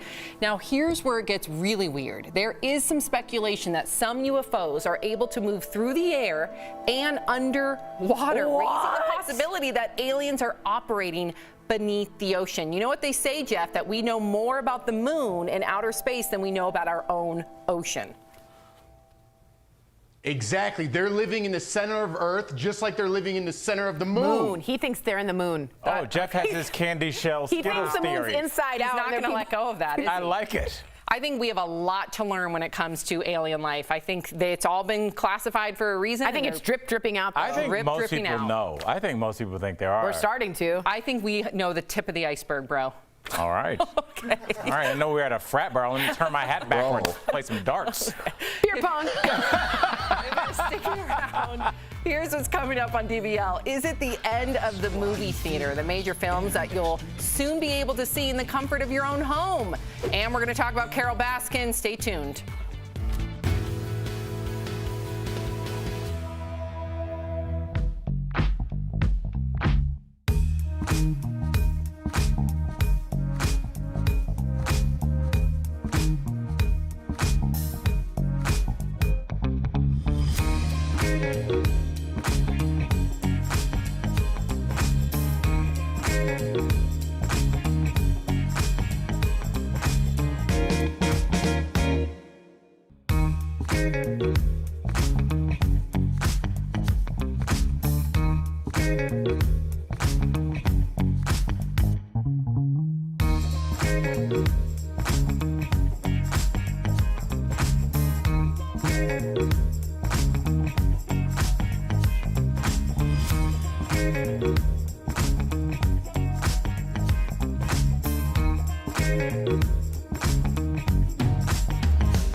This is Daily Blast Live. We're talking about what you're talking about.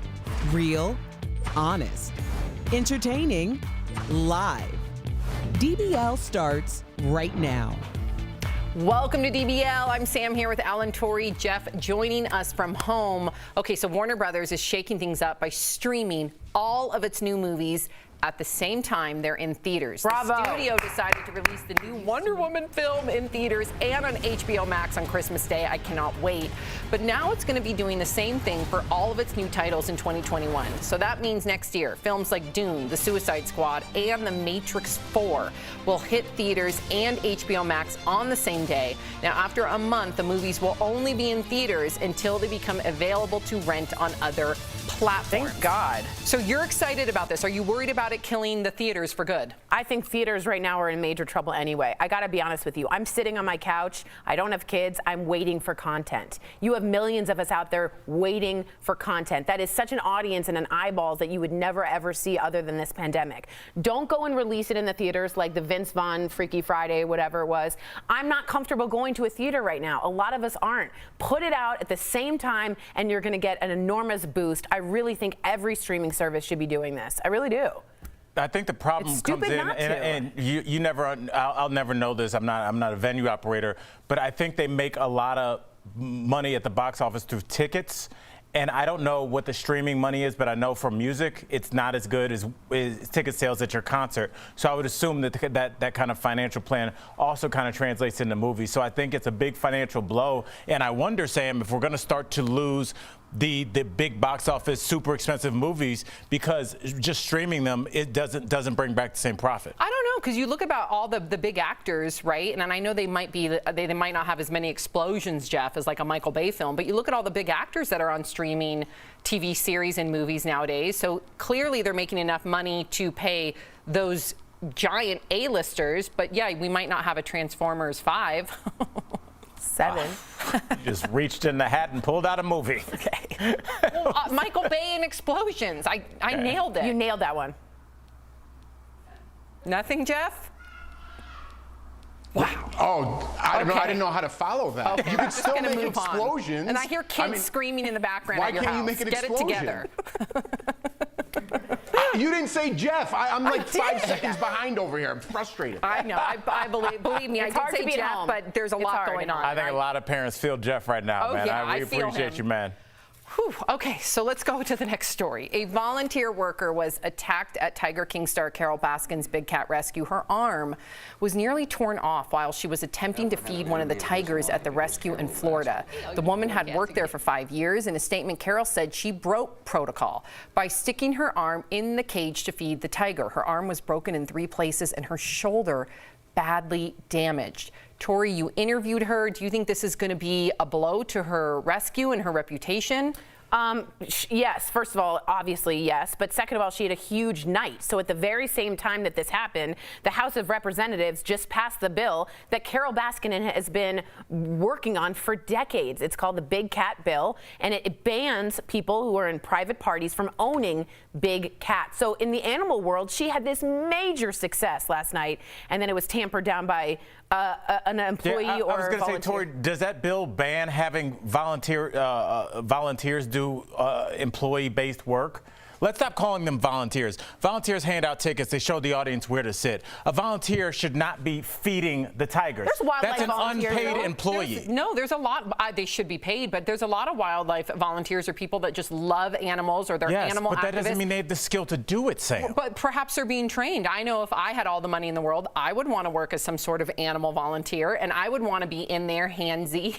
Whether you want to or not, I don't want you to get Me Too'd by a tiger. I'm just saying, I don't think that the volunteer should be sticking her arm in the cage. That's what untrained employees do. True, the training progress needs to be happening, but you do have wildlife volunteers that are important. Yes, they help sit the people and hand out popcorn. They don't feed the tigers. Okay, well, I hope this woman can make a full recovery. Very scary. Jeff, you're going to love this next story. So a new survey found that dads get a lot more me time than moms. As we should. Surprise, surprise. The survey by Zulily found that 37% of dads take 6 to 10 hours of me time for themselves a week.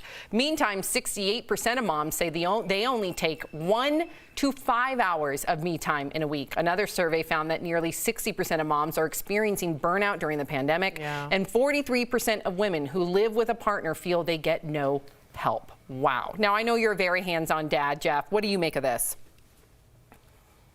Listen, I hate all surveys, but in this case, I believe it to be true because, as you could hear my kids in the background, I think my wife absolutely spends more time with the kids. Me going to work, back and forth, I get an hour and a half in the car. I try to make time for myself to exercise. I need Jeff time. I want Jordan to have I want my wife to have her time as well. I encourage it. I'm like, let me take the kids because for your own mental health, your own sanity, you need some personal time for yourself. I encourage everybody to try to maybe wake up an hour earlier in the day and just have that little time for yourself. And Jeff, I'll say this, and this is not a pro-guys argument here, but I'm just saying what I've seen in my friend group, I consider Jeff in that, I consider Mark in that.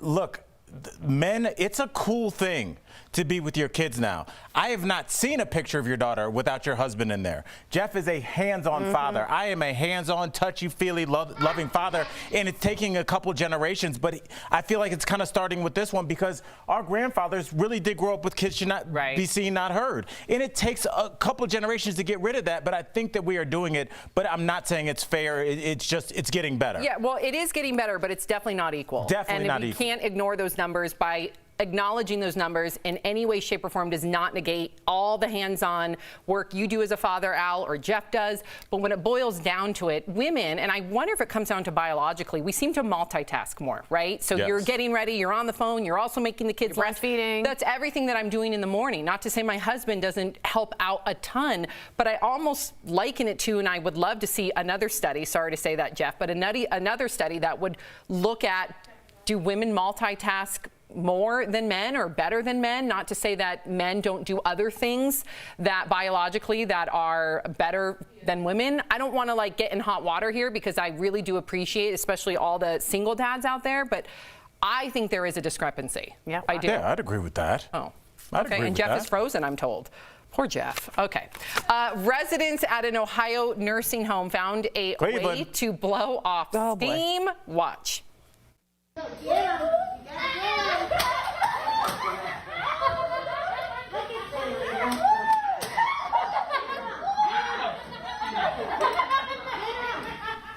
The staff staged a mock deer hunt by dressing up as reindeer while the residents pelted them with Nerf guns. Looks like they had a good time, though, even the deer. That looks super fun. It looks super fun, and take out the hunting if you're anti-hunting or whatever from this. When my grandmother was in the nursing home and she started to have dementia, all she kept complaining about was her baby, her baby, her baby, her baby. Aww. And finally, my mother kept saying, you don't have a baby, you don't have a baby. And finally we said, let's just go into this. We bought her a baby doll, and she just caressed the baby doll. And so whatever makes that person calmer, easier to deal with, I think go ahead and do. That looked like fun. They looked like they were having fun. Okay. Yeah, and Jeff's unfrozen. Jeff, what do you think of the Nerf game shooting the pretend deer? Good summary, Sam. I don't know. I wasn't even listening. I was trying to fix my Wi-Fi. Well, Jeff, I'm surprised you couldn't put it together after Sam's well-documented recap of what, the people running back and forth in the trees. Go ahead, Jeff. All right. I found nothing wrong with it. Really? Yeah. I didn't think you'd like the hunting thing. People thought that well, of course, I'm not a fan of hunting, but hey, if that's what made them happy and they're not hurting any animals, they're having a good time, right? That's right. And it's Nerf guns, so come on now. Coming up on DBL, a false confession out of fear landed him in prison for murder. Now, 16 years later, he's telling his story in our series, Freedom Files, Wrongfully Convicted, next. Closed cap.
More than 1/4 of prisoners exonerated by DNA evidence have been shown to have falsely confessed to crimes they did not commit.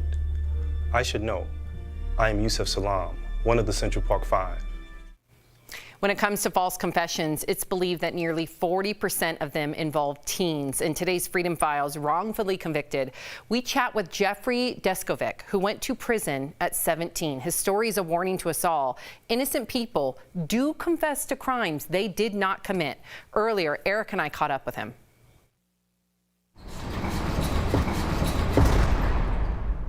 November 17th, 1989. The two-day search for 15-year-old Angela Carrera comes to an end after police find her raped and beaten body in a wooded area in Peekskill, New York. I just knew of Angela because she was a classmate, but we weren't friends. We didn't move in any of the same social circles. Police zero in on 16-year-old Jeffrey Deskovic. I was kind of like a sentimental kid, and this was really my first brush with death.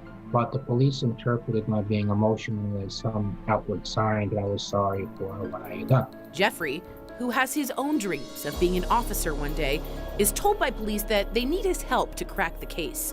And they made me feel important. They made me feel the center of attention. Without a parent or a lawyer with him, over a span of 7 hours, Jeffrey is interrogated and given 3 polygraph tests.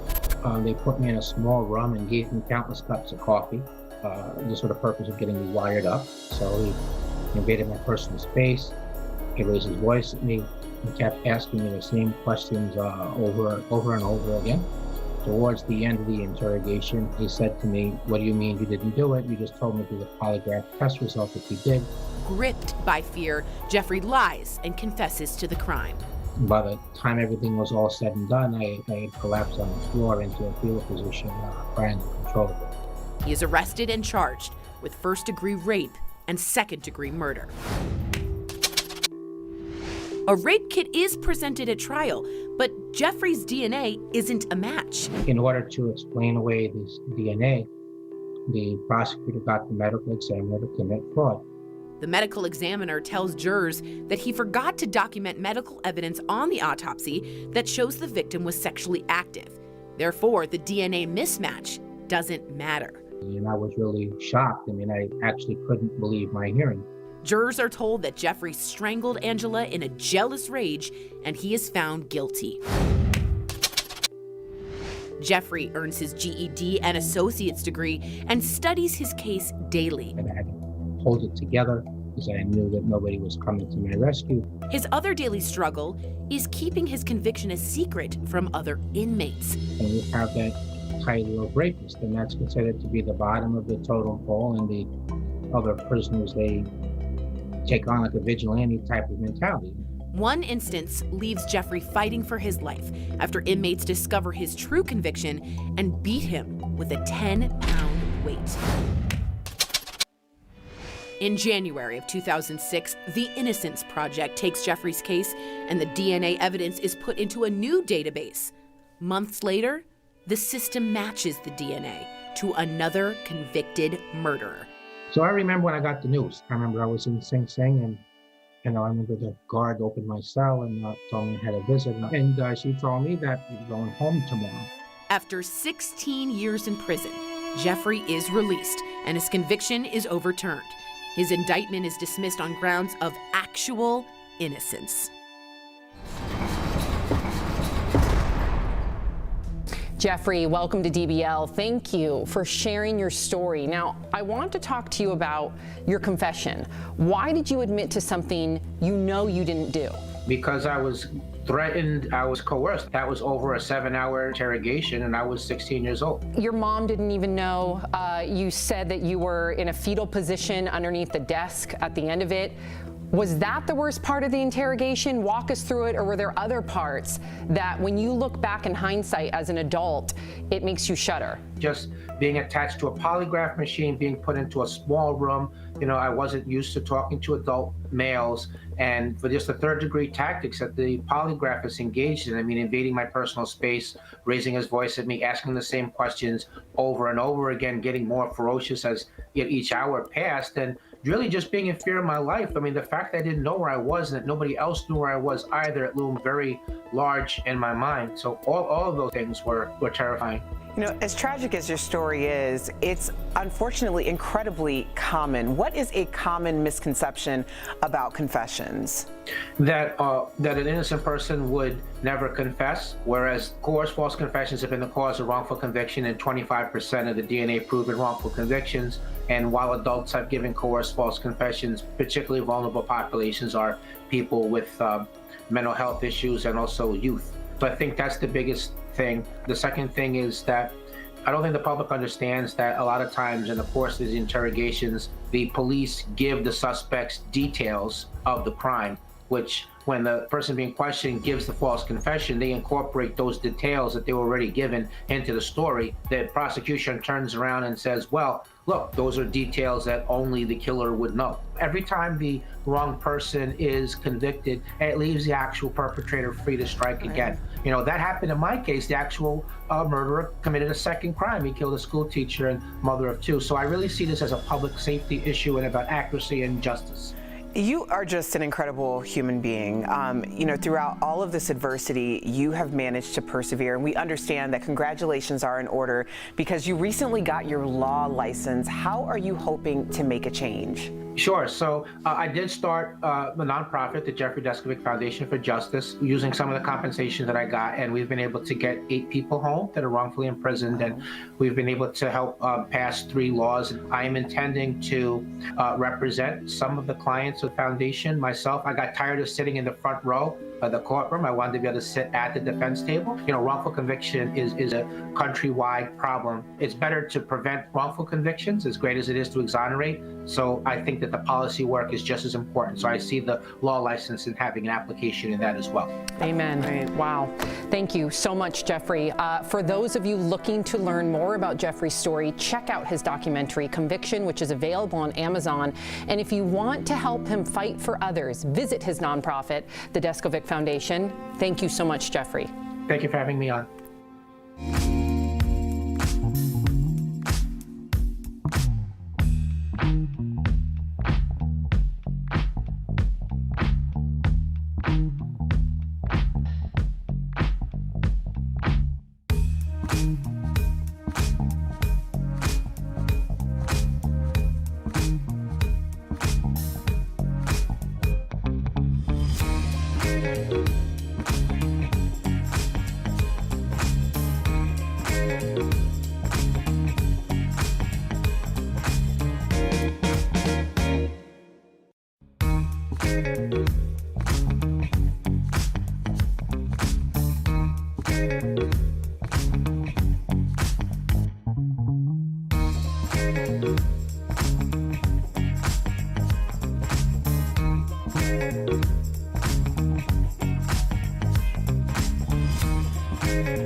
Welcome back to DBL. There is a perception that men are more dangerous drivers. Well, turns out that's not always the case. We're chatting about it in today's DBL Drive, sponsored by CarShield. New research by AAA reveals genderless, or regardless of gender, 79% of drivers showed aggressive behavior behind the wheel. When it comes to speeding, 52% is men, 33% women, and get this, 27% of women make rude gestures or honk at drivers. And when it comes to running red lights, men do it more, but only 2% more often than women. So when it comes to driving, for peace of mind, get an auto protection plan with CarShield. CarShield protects their members from the high cost of auto repairs. Call 1-800-505-9619 for a free quote. Surprising? I think I don't know if it has anything to do with gender. I think it's more like who you were in the car with. If your mom or your dad was a yeller and, come on, what are you doing, you jerk? That kind of stuff, I think you pick that up. Kids take everything in. My parents are pretty calm, and I'm a terrible driver. Do you get aggressive? Yes. What happened with She you? cut me off when I was coming to DBL like last 2 days week. ago. And I was just like, who is this person in this Prius? And it was Tori. Tori? Yes. I gotta work. I'm a little fast. I'm She working drives on it like a go-kart. Do you yell? Sometimes. That means yes. Wow. I had no idea. Wow. Aggressive, Okay, sorry. we'll be right back. I do get real angry.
Monday on DBL.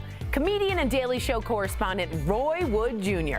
His hilarious advice for surviving the holidays. If you're going to go home, the last thing you need to be doing is hollering at each other and spitting COVID across the table. At least whisper y'all just text each other. That's Monday on DBL. Welcome back to DBL. We love sharing your comments.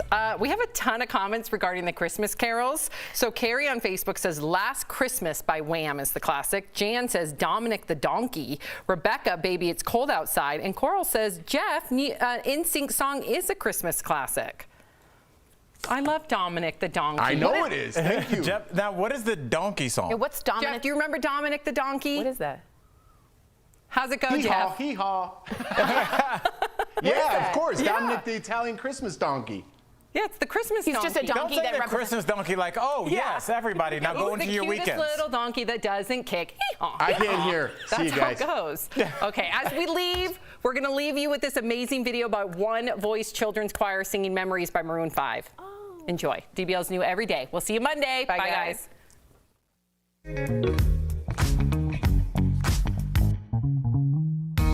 Summer way, 'cause the dreams bring back all the memories, and the memories bring back you. Memories bring back you.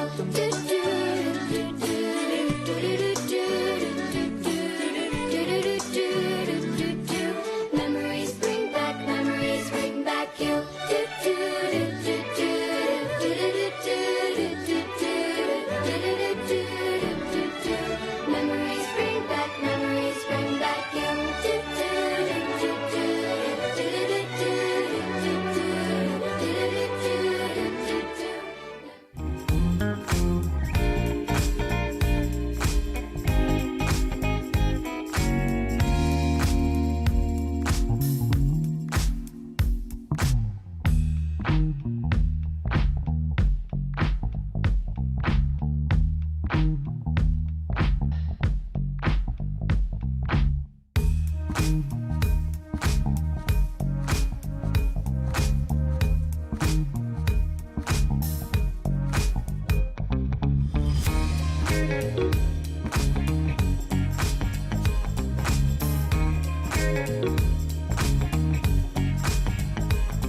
On Daily Blast Live. A new plan is tying another stimulus payment to the coronavirus vaccine. Would you get the shot to put $1,500 in your pocket? Exonerated of murder after 16 years in prison. He kept asking me the same questions over and over again. The story of a false confession from a terrified teen. In today's Freedom Files, wrongfully convicted. A high school football player tackles a ref. Should he be banned from stepping on the field again? Plus, is that a UFO? A leaked photo from the Pentagon might prove there's alien life in the ocean. And the queen of Christmas music, Mariah Carey, has a new holiday bop. What's your fave song of the season? Santa's gonna come and make it mine this Christmas night. Ho, ho, ho. Real, honest, entertaining, live. DBL starts right now. Welcome to DBL. It is Friday, December 4th. I'm Sam here with Alan, Tori, Jeff joining us from home. Let's get right to it because with the pandemic hitting historic highs, a lot of folks are holding out hope for a vaccine, but experts say it'll only help if enough people take it. So now there's a new proposal by a former congressman to give people a $1,500 stimulus check in return for taking the vaccine. Speaking of which, there's been a setback with the Pfizer vaccine. Instead of supplying 100 million doses by the end of this year, the company now estimates they'll only be able to make 50 million doses. So DBL Nation, we got to hear from you on this one. Should the stimulus check be tied to taking the vaccine? Go to dblvote.com to weigh in. Jeff, what do you think? I think it's a great incentive to take the vaccine, right? I think we need a great education on what this vaccine actually is, how it's different than vaccines in the past, because I think everyone's just scared, right? There's all these rumors going around about vaccines in the past. Does it create autism, things like that? We need to sit down, maybe have it like a national mandate and explain what is in this vaccine. I do think it's a great incentive, and for people who don't want to get that, there should be repercussions, like if you do attract coronavirus with the vaccine and someone comes and didn't get the vaccine, guess what? You're behind them in line because those people obliged to getting the vaccine. I think that, Jeff, trust me, I'm on your team with this one, and I do agree it's a great incentive. It's like, I know people are going to say, well, you're just kind of forcing people to get this vaccine. Look, it's like an incentive if you're going to buy a car. Sometimes for holidays, they'll have $1,500 off of, some Honda or some Toyota. If you're not buying a car, it's not going to change your opinion. But if you are, you're like, well, let's do it this December. Yeah. There's an incentive to do it now. So I do understand the incentive. And look, I don't know about putting people behind, but there has to be some kind of something for not getting this done. I think it's a bad idea. And I'm pro-vax. Why do you think it's bad? I think it's a bad idea because, number one, I don't think that the stimulus package should be tied to an incentive for the vaccine. That should be completely different considering how many people are struggling. If somebody is anti-vax, even though I strongly oppose that point of view, because maybe their child is autoimmune suppressed, they then can't get their stimulus package because they then thought or think that they're protecting their child. So I think it's absolutely a dangerous incentive, and I don't like dangling a carrot when it comes to vaccines. See, and I think it's the only way. I think we're red, white, and blue, but we only see green. And I think if we want 70% of this population to get immunized, you have to tie them But together. how do you listen, I agree with you. More than anything, do I want this eradicated? But how do you tell that to a parent who perhaps is vaccine injured themselves, or perhaps they're worried that their child who is already autoimmune suppressed, how do you tell that to them when they have a small business and they need that stimulus check just as much as anybody else does, but then they're not awarded that stimulus check because they did not get the vaccine? I think there's too many nuances here to have one blanket line in the sand. Yeah, I hear you. So it's a tough one. It really is. But let's see. My thing is, Sam, I don't mean to butt in here, but everyone wants the coronavirus over, right? We've been dealing with this 9 months. People want businesses back. People want their lives back, right? Well, here's the answer. And now people are complaining about the answer that we have on the table. It's like it's a never-ending circle of people complaining about what life is given them. You can't say it's complaining, though, because I don't know. I don't think that we should use the word complaining because I think what's most egregious here to me is tying it to the stimulus payment. Do I agree? Let's give people incentive to get the vaccine so we can eradicate it. Yes. I don't want to convolute the stimulus package that is going on right now with Congress with the vaccine when so many people need it, and when there are little nuances when it does come to certain people. What if there's somebody that had cancer and they can't take the vaccine, and then therefore they're not allowed their stimulus payment? So I think that this is much more nuanced. No, I'm sure there's stipulations. I'm sure there's stipulations in it. I'm sure it's not steadfast. I'm sure if you cannot take the vaccine, I'm sure there's ways around to get your payment. Well, I hope so. I really do, because too many Americans are suffering, and I want to see every single American get their stimulus payment, regardless what their belief systems are. 69% no should the stimulus payments be tied to getting the vaccine. Okay, so switching gears here. It was a scary scene at a high school football game in Texas last night. Check out what happened.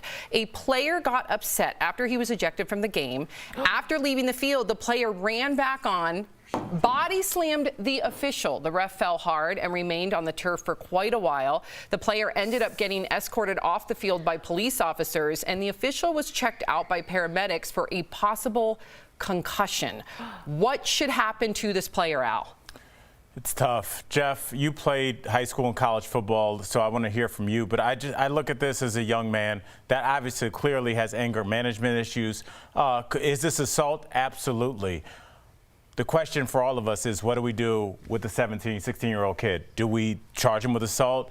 He now has a felony or something on his record, kick him out of school. His life will go down the path that usually happens to people that happens to. Or do we attempt to save him? If that was my father, that was that referee, I would say to heck with this kid. But I do wonder, kind of like your point last time, Sam, do we want to use the carrot or the stick in this situation? Well, here's a question, too, and I don't know, I'm going to ask you and Jeff and Sam if you know this. Is CTE a real possibility for someone at that age? Could he have anger issues and impulse control problems because of concussions he got during football? Not that excuses it. Jeff, did you ever have trouble managing your impulses while you're playing football because of the rigorous, whether you've been concussed before or whether it was just being in that mentality with the testosterone? Yeah, I've dealt with anger issues my whole life, and my temper, not to this degree of like attacking a ref, but definitely I look back in my past and I've had moments, you know, in high school that I was kicked out of a game in high school that I'm not proud of. I still think about it as a learning lesson when I look back at it. Nothing to the point where I body slammed a ref or anything like that, but at the bare minimum, this athlete should be banned from the rest of the season, maybe all sports. I want to make this a life lesson like it was for me, even though this is a little bit more extensive. I want to look into his past. Were there past moments where he had bigger anger and issues than this? So it could go down deeper. If this was a one-time incident, listen, he needs to be dealt with in the proper manner. I don't know right now. At the bare minimum, I would ban him from all sports for the rest of the year and try to get his life back on track. That's a great point. I think, again, there's nuance here, right? No one's condoning his behavior, but to Jeff's point, if there's a pattern of behavior, then there should be some sort of stiffer penalty. If this is a one-time thing, if there's something going on in his life, of course, still severe consequences, but perhaps maybe look into what could actually help this kid. And I would argue Jeff is living proof that if you get a hold of this, you identify it, and you start working towards it, you can be a functional, highly functional member of society with a family. Wow. All right, well, coming up on DBL, she shot to fame after competing on RuPaul's Drag Race. Tori got to talk with Ms. Cracker about her onstage persona and career in comedy. Plus, speaking of queens, the queen of Christmas music, Mariah Carey, she's back with a new holiday song featuring a few special guests. Is it another hit or a miss?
Welcome back to DBL.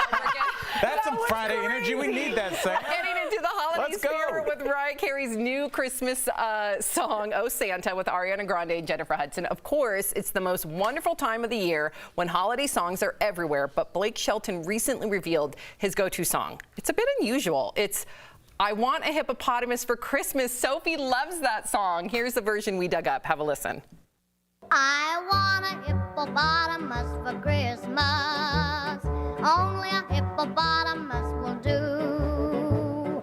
Don't want a doll, no dinky tinker toy. I want a hippopotamus to play Oh with yeah, and so what do you enjoy. make of Blake's choice? And what's your favorite song of the season? Tori, starting with you.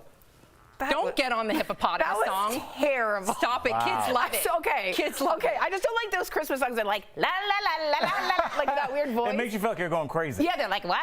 My favorite, because I representing the Jewish people out there, there isn't anything other than dreidel, dreidel, dreidel, okay? But when Adam Sandler came along and played the Hanukkah song, it changed everything. Take a look. Paul Newman's half Jewish and Goldie Hawn's half too.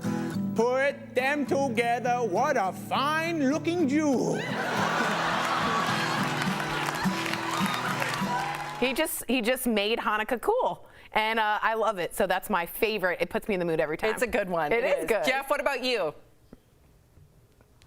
First of all, the hippopotamus song reminds me of my grandmother. That's like an old song, and I haven't even heard it, I think, since I saw my grandmother a decade ago. But anyways, that being said, usually it's John Lennon, and So This Is Christmas, but I was feeling a little bit more spunky today, so I'm going with my boys in sync.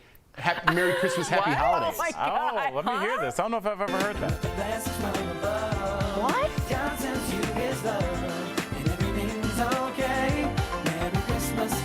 Oh my gosh, I've never heard of that song before. I love NSYNC, but yeah, that's not a Christmas classic, Jeff. That is a jam in my house. Jeff, I'm going to have to step it up really quickly, man. I know you're going to be down with this. How about the boys? No, you're last. We're saving you for last. I'm not even, I was so I'm excited. being told right now we have to save Al for last. We'll find out why. Okay, so this is my fave. Oh, I didn't see your name there. Good one, Al. Yes, thank you.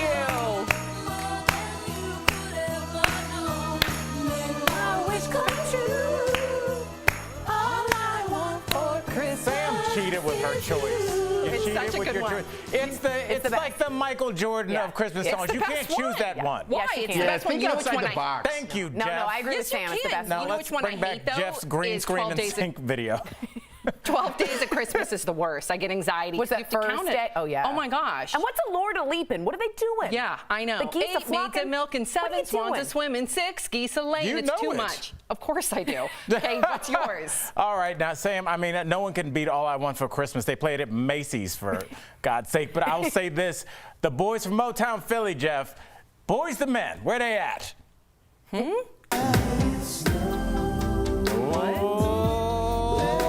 Little quarantine, little hot cocoa. That's not a Christmas classic. Let it snow? That is so I'm obscure. sorry, they put some like a little bit of rhythm and R&B in there. Okay, That's, we all love Boys to Men, but that's an obscure choice, just like Jeff's choice. That Let It is Snow not is an obscure Dude, Christmas that choice. R&B version of that splashy, it was weird. Go ahead. Al, my buddy, if you put on NSYNC's Merry Christmas, Happy Holiday on YouTube and just hit playlist, your song will come up, my friend. I listened to it this morning. That's why we're me and best you are friends. here. We're here. Two-man crew. Okay. Wow. And that's why Sam and I are here. Yeah, we are. Yeah, we are. Yep, two crazy blonde brunettes. That's right. That's right. Coming up on DBL, a tiger attack at Carol Baskin's Big Cat Rescue Sanctuary. We'll tell you what led up to a worker's encounter with the animal. Plus, Tori's interview with a fierce and fabulous Jewish drag queen, how Miss Cracker embraced her religion on RuPaul's Drag Race.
Welcome back to DBL. Mainstream media is embracing drag queen performers more than ever before, meaning audiences are being introduced to a slew of talented performers for the very first time.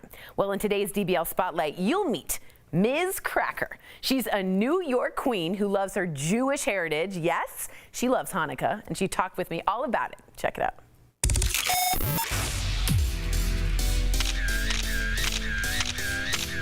Here with the one, the only Ms. Cracker. Woo! I'm so excited she's you're a here. woman. Hello.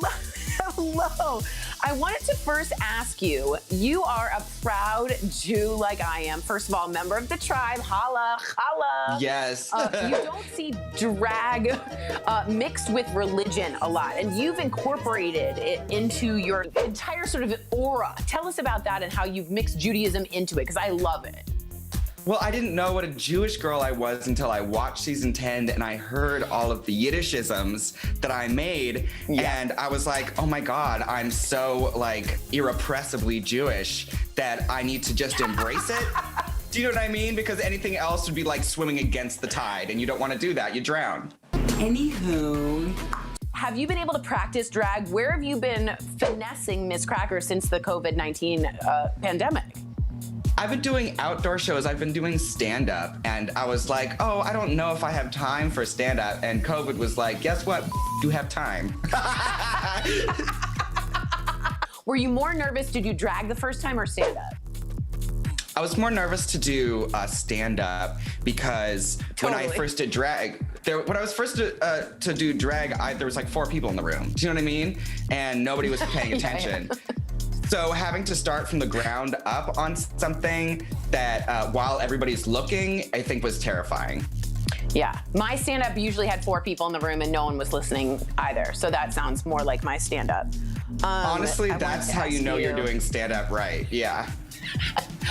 Thank you. It's a mitzvah. You are on Bon Appetit's cooking channel, and it's actually some of the most watched videos that they have, Ms. Cracker. So how do you think and get your head around sort of normalizing mainstream media, because that has been a big leap and it's come really fast. And now all of a sudden it's sort of very normalized. Do you see what a huge progression that is, and how do you feel about it? I think that it's a really beautiful thing that drag has launched itself into the mainstream, but I think particularly what's beautiful is the effect that it has on female audiences, on anyone who calls himself a woman, because I think it's given people of all kinds, straight women, cis women, trans women, a sense of the fact that a woman can be anything she wants to be, and that anything that she wants to be is beautiful.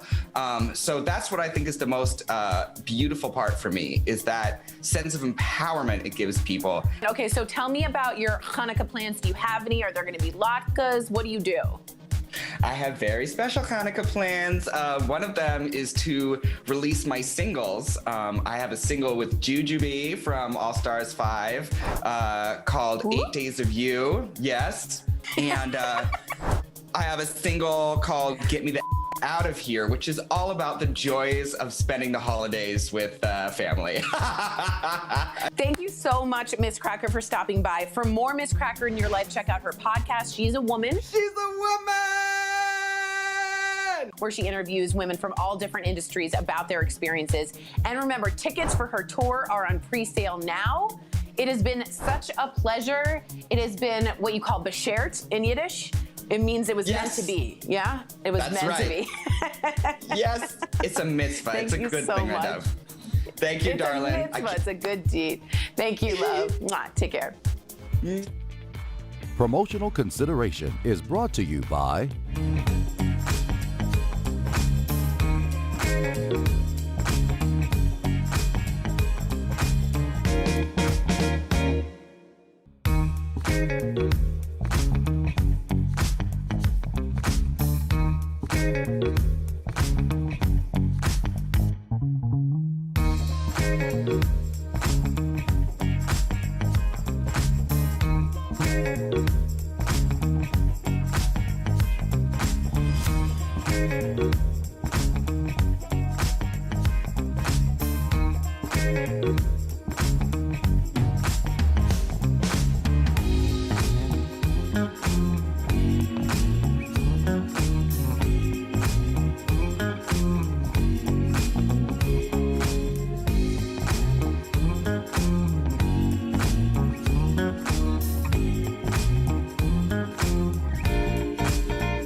DBL, listen up, all you believers. 2 classified Pentagon reports on UFOs have been revealed, including a newly leaked photo. Here it is, showing what the pilot described as a silver object found hovering above the Atlantic Ocean. And if you zoom in, it appears to be some sort of triangular object. The report reportedly could not rule out alien or non-human technology. Now, here's where it gets really weird. There is some speculation that some UFOs are able to move through the air and underwater, raising the possibility that aliens are operating beneath the ocean. You know what they say, Jeff, that we know more about the moon and outer space than we know about our own ocean. Exactly. They're living in the center of Earth, just like they're living in the center of the moon. He thinks they're in the moon. Oh, Jeff has his candy shell He Skittles thinks the moon's theory. inside out. He's not going to let go of that. I like it. I think we have a lot to learn when it comes to alien life. I think it's all been classified for a reason. I think it's dripping out. I think most people know. I think most people think there are. We're starting to. I think we know the tip of the iceberg, bro. All right. Okay. All right. I know we're at a frat bar. Let me turn my hat backwards. Play some darts. Beer pong. Sticking around. Here's what's coming up on DBL. Is it the end of the movie theater? The major films that you'll soon be able to see in the comfort of your own home. And we're going to talk about Carol Baskin. Stay tuned.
We're talking about what you're talking about. Real, honest, entertaining, live. DBL starts right now. Welcome to DBL. I'm Sam here with Alan, Tori, Jeff joining us from home. Okay, so Warner Brothers is shaking things up by streaming all of its new movies at the same time they're in theaters. Bravo. The studio decided to release the new Wonder Woman film in theaters and on HBO Max on Christmas Day. I cannot wait. But now it's going to be doing the same thing for all of its new titles in 2021. So that means next year, films like Dune, The Suicide Squad, and The Matrix 4 will hit theaters and HBO Max on the same day. Now, after a month, the movies will only be in theaters until they become available to rent on other platform. Thank God. So you're excited about this. Are you worried about it killing the theaters for good? I think theaters right now are in major trouble anyway. I got to be honest with you. I'm sitting on my couch. I don't have kids. I'm waiting for content. You have millions of us out there waiting for content. That is such an audience and an eyeballs that you would never, ever see other than this pandemic. Don't go and release it in the theaters like the Vince Vaughn Freaky Friday, whatever it was. I'm not comfortable going to a theater right now. A lot of us aren't. Put it out at the same time and you're going to get an enormous boost. I really think every streaming service should be doing this. I really do. I think the problem comes in, and you never, I'll never know this. I'm not a venue operator, but I think they make a lot of money at the box office through tickets. And I don't know what the streaming money is, but I know for music, it's not as good as ticket sales at your concert. So I would assume that that kind of financial plan also kind of translates into movies. So I think it's a big financial blow. And I wonder, Sam, if we're going to start to lose the big box office, super expensive movies, because just streaming them, it doesn't bring back the same profit. I don't know, because you look about all the big actors, right? And I know they might not have as many explosions, Jeff, as like a Michael Bay film, but you look at all the big actors that are on streaming TV series and movies nowadays. So clearly they're making enough money to pay those giant A-listers, but yeah, we might not have a Transformers 5. 7. You just reached in the hat and pulled out a movie. Okay. Michael Bay and explosions. I nailed it. You nailed that one. Nothing, Jeff? Wow. Oh, I don't know. I didn't know how to follow that. Okay. You could still make On. explosions. And I hear kids screaming in the background why at your can't house. you make an Get explosion? it together. You didn't say Jeff. I'm like 5 seconds behind over here. I'm frustrated. I know. I believe me. It's I hard did to say be at Jeff, home. but there's a lot going on. I think a lot of parents feel Jeff right now, man. Yeah, I really feel appreciate him. you, man. Whew. Okay, so let's go to the next story. A volunteer worker was attacked at Tiger King star Carole Baskin's Big Cat Rescue. Her arm was nearly torn off while she was attempting to feed one of the tigers at the rescue in Florida. The woman had worked there for 5 years. In a statement, Carole said she broke protocol by sticking her arm in the cage to feed the tiger. Her arm was broken in 3 places and her shoulder badly damaged. Tori, you interviewed her. Do you think this is going to be a blow to her rescue and her reputation? Yes, first of all, obviously yes, but second of all, she had a huge night. So at the very same time that this happened, the House of Representatives just passed the bill that Carole Baskin has been working on for decades. It's called the Big Cat Bill, and it bans people who are in private parties from owning big cats. So in the animal world, she had this major success last night, and then it was tampered down by an employee or I was going to say, Tori, does that bill ban having volunteers do employee-based work? Let's stop calling them volunteers. Volunteers hand out tickets. They show the audience where to sit. A volunteer should not be feeding the tigers. There's wildlife That's an volunteers, unpaid though. employee. There's a lot. They should be paid, but there's a lot of wildlife volunteers or people that just love animals or they're animal but that activists. doesn't mean they have the skill to do it, Sam. But perhaps they're being trained. I know if I had all the money in the world, I would want to work as some sort of animal volunteer, and I would want to be in there handsy. Whether you want to or not, I don't want you to get Me Too'd by a tiger. I'm just saying, I don't think that the volunteer should be sticking her arm in the cage. That's what untrained employees do. True, the training progress needs to be happening, but you do have wildlife volunteers that are important. Yes, they help sit the people and hand out popcorn. They don't feed the tigers. Okay, well, I hope this woman can make a full recovery. Very scary. Jeff, you're going to love this next story. So a new survey found that dads get a lot more me time than moms. As we should. Surprise, surprise. The survey by Zulily found that 37% of dads take 6 to 10 hours of me time for themselves a week. Meantime, 68% of moms say they only take 1 to 5 hours of me time in a week. Another survey found that nearly 60% of moms are experiencing burnout during the pandemic, and 43% of women who live with a partner feel they get no help. Wow. Now, I know you're a very hands-on dad, Jeff. What do you make of this? Listen, I hate all surveys, but in this case, I believe it to be true because, as you could hear my kids in the background, I think my wife absolutely spends more time with the kids. Me going to work, back and forth, I get an hour and a half in the car. I try to make time for myself to exercise. I need Jeff time. I want Jordan to have I want my wife to have her time as well. I encourage it. I'm like, let me take the kids because for your own mental health, your own sanity, you need some personal time for yourself. I encourage everybody to try to maybe wake up an hour earlier in the day and just have that little time for yourself. And Jeff, I'll say this, and this is not a pro-guys argument here, but I'm just saying what I've seen in my friend group, I consider Jeff in that, I consider Mark in that. Look, men, it's a cool thing to be with your kids now. I have not seen a picture of your daughter without your husband in there. Jeff is a hands-on father. I am a hands-on, touchy-feely, loving father, and it's taking a couple generations, but I feel like it's kind of starting with this one because our grandfathers really did grow up with kids should not be seen, not heard. And it takes a couple generations to get rid of that, but I think that we are doing it, but I'm not saying it's fair. It's getting better. Yeah, well, it is getting better, but it's definitely not equal. Definitely not equal. And we can't ignore those numbers. By acknowledging those numbers in any way, shape, or form does not negate all the hands-on work you do as a father, Al, or Jeff does. But when it boils down to it, women, and I wonder if it comes down to biologically, we seem to multitask more, right? So you're getting ready, you're on the phone, you're also making the kids breastfeeding. That's everything that I'm doing in the morning. Not to say my husband doesn't help out a ton, but I almost liken it to, and I would love to see another study, sorry to say that, Jeff, but another study that would look at, do women multitask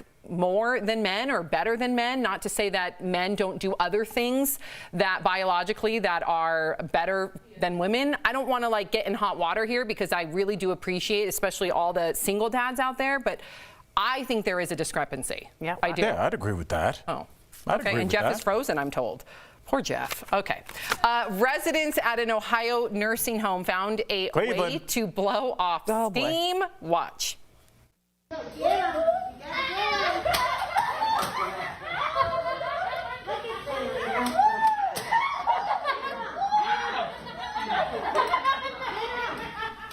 The staff staged a mock deer hunt by dressing up as reindeer while the residents pelted them with Nerf guns. Looks like they had a good time, though. Even the deer. That looks super fun. It looks super fun, and take out the hunting if you're anti-hunting or whatever from this. When my grandmother was in the nursing home and she started to have dementia, all she kept complaining about was her baby, her baby, her baby, her baby. Aww. And finally, my mother kept saying, you don't have a baby, you don't have a baby. And finally we said, let's just go into this. We bought her a baby doll, and she just caressed the baby doll. And so whatever makes that person calmer, easier to deal with, I think go ahead and do. That looked like fun. They looked like they were having fun. Okay. Yeah, and Jeff's unfrozen. Jeff, what do you think of the Nerf game shooting the pretend deer? Good summary, Sam. I don't know. I wasn't even listening. I was trying to fix my Wi-Fi. Well, Jeff, I'm surprised you couldn't put it together after Sam's well-documented recap of what, the people running back and forth in the trees. Go ahead, Jeff. All right. I found nothing wrong with it. Really? Yeah. I didn't think you'd like the hunting Yeah, thing. people thought that well, of course I'm not a fan of hunting, but hey, if that's what made them happy and they're not hurting any animals, they're having a good time, right? That's right. And it's Nerf guns, so come on now. Coming up on DBL, a false confession out of fear landed him in prison for murder. Now, 16 years later, he's telling his story in our series, Freedom Files, Wrongfully Convicted, next.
I am Yusuf Salam, one of the Central Park Five.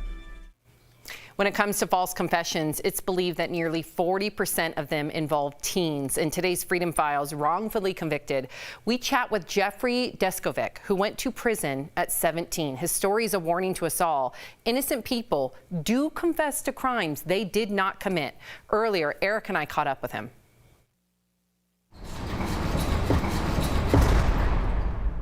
November 17th, 1989. The two-day search for 15-year-old Angela Carrera comes to an end after police find her raped and beaten body in a wooded area in Peekskill, New York. I just knew of Angela because she was a classmate, but we weren't friends. We didn't move in any of the same social circles. Police zero in on 16-year-old Jeffrey Deskovic. I was kind of like a sentimental kid, and this was really my first brush with death. But the police interpreted my being emotional as some outward sign that I was sorry for what I had done. Jeffrey, who has his own dreams of being an officer one day, is told by police that they need his help to crack the case. And they made me feel important. They made me feel the center of attention. Without a parent or a lawyer with him, over a span of 7 hours, Jeffrey is interrogated and given 3 polygraph tests. They put me in a small room and gave me countless cups of coffee. Just for the purpose of getting me wired up. So he invaded my personal space. He raised his voice at me and kept asking me the same questions over and over again. Towards the end of the interrogation, he said to me, "What do you mean you didn't do it? You just told me through the polygraph test result that you did." Gripped by fear, Jeffrey lies and confesses to the crime. By the time everything was all said and done, I had collapsed on the floor into a fetal position, trying to control it. He is arrested and charged with first-degree rape and second-degree murder. A rape kit is presented at trial, but Jeffrey's DNA isn't a match. In order to explain away this DNA, the prosecutor got the medical examiner to commit fraud. The medical examiner tells jurors that he forgot to document medical evidence on the autopsy that shows the victim was sexually active. Therefore, the DNA mismatch doesn't matter. And I was really shocked. I mean, I actually couldn't believe my hearing. Jurors are told that Jeffrey strangled Angela in a jealous rage, and he is found guilty. Jeffrey earns his GED and associate's degree and studies his case daily. And I had to hold it together because I knew that nobody was coming to my rescue. His other daily struggle is keeping his conviction a secret from other inmates. And you have that title of rapist, and that's considered to be the bottom of the totem pole, and the other prisoners, they take on like a vigilante type of mentality. One instance leaves Jeffrey fighting for his life after inmates discover his true conviction and beat him with a 10-pound weight. In January of 2006, the Innocence Project takes Jeffrey's case, and the DNA evidence is put into a new database. Months later, the system matches the DNA to another convicted murderer. So I remember when I got the news. I remember I was in Sing Sing, and I remember the guard opened my cell and told me I had a visit. And she told me that we're going home tomorrow. After 16 years in prison, Jeffrey is released and his conviction is overturned. His indictment is dismissed on grounds of actual innocence. Jeffrey, welcome to DBL. Thank you for sharing your story. Now, I want to talk to you about your confession. Why did you admit to something you know you didn't do? Because I was threatened, I was coerced. That was over a 7-hour interrogation, and I was 16 years old. Your mom didn't even know. You said that you were in a fetal position underneath the desk at the end of it. Was that the worst part of the interrogation? Walk us through it, or were there other parts that when you look back in hindsight as an adult, it makes you shudder? Just being attached to a polygraph machine, being put into a small room. You know, I wasn't used to talking to adult males, and for just the third-degree tactics that the polygraphist engaged in, I mean, invading my personal space, raising his voice at me, asking the same questions over and over again, getting more ferocious as each hour passed, and really just being in fear of my life. I mean, the fact that I didn't know where I was and that nobody else knew where I was either, it loomed very large in my mind. So all of those things were terrifying. You know, as tragic as your story is, it's unfortunately incredibly common. What is a common misconception about confessions? That an innocent person would never confess, whereas coerced false confessions have been the cause of wrongful conviction in 25% of the DNA-proven wrongful convictions. And while adults have given coerced false confessions, particularly vulnerable populations are people with mental health issues and also youth. So I think that's the biggest thing. The second thing is that I don't think the public understands that a lot of times in the course of these interrogations, the police give the suspects details of the crime, which when the person being questioned gives the false confession, they incorporate those details that they were already given into the story. The prosecution turns around and says, well, look, those are details that only the killer would know. Every time the wrong person is convicted, it leaves the actual perpetrator free to strike again. You know, that happened in my case. The actual murderer committed a second crime. He killed a school teacher and mother of two. So I really see this as a public safety issue and about accuracy and justice. You are just an incredible human being.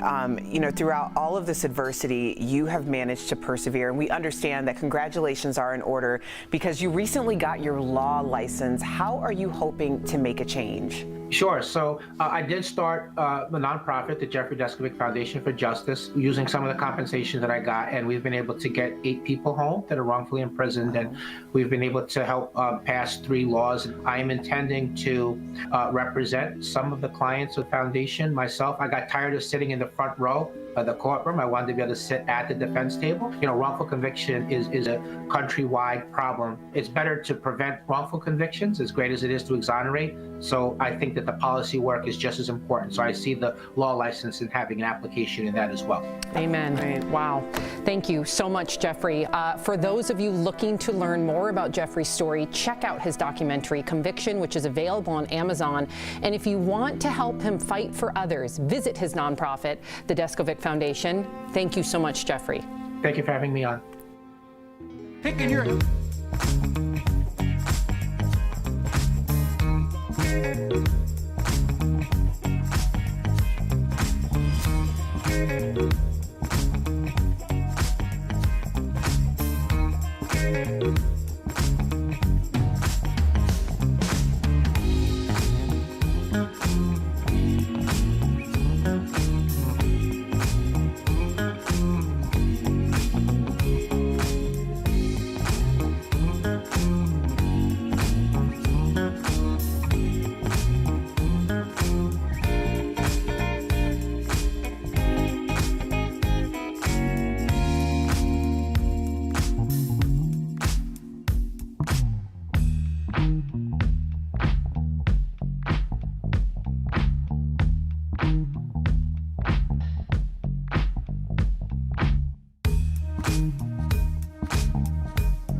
Welcome back to DBL. There is a perception that men are more dangerous drivers.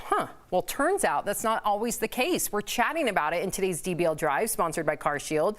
New research by AAA reveals genderless, or regardless of gender, 79% of drivers showed aggressive behavior behind the wheel. When it comes to speeding, 52% is men, 33% women, and get this, 27% of women make rude gestures or honk at drivers. And when it comes to running red lights, men do it more, but only 2% more often than women. So when it comes to driving, for peace of mind, get an auto protection plan with CarShield. CarShield protects their members from the high cost of auto repairs. Call 1-800-505-9619 for a free quote. Surprising?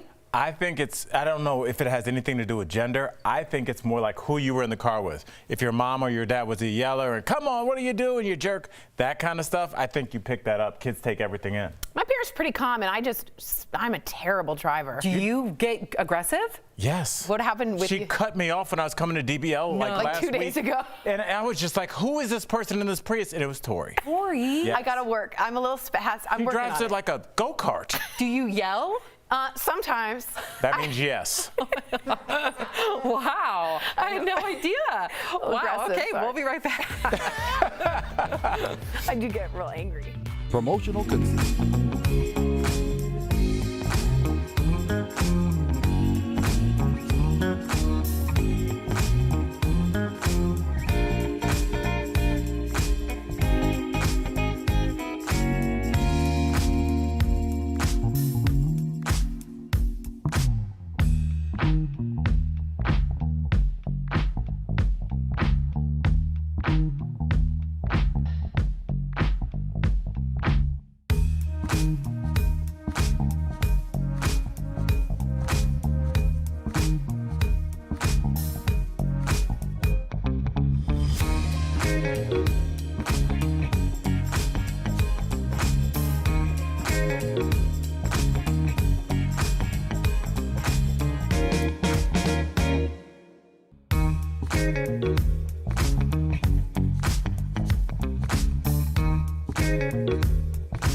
Monday on DBL. Comedian and Daily Show correspondent Roy Wood Jr.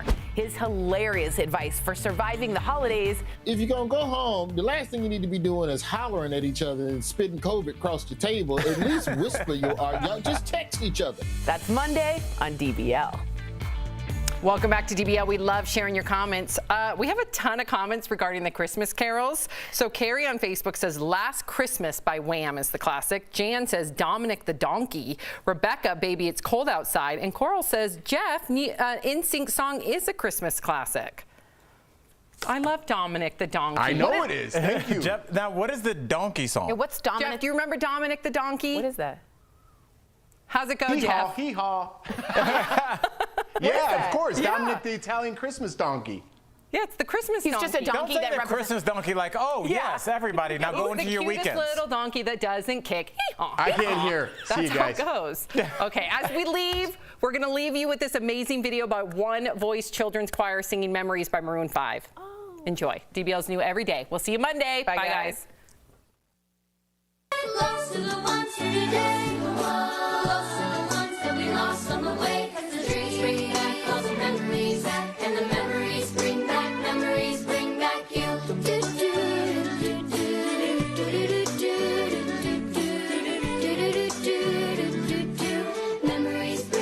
Memories bring back you.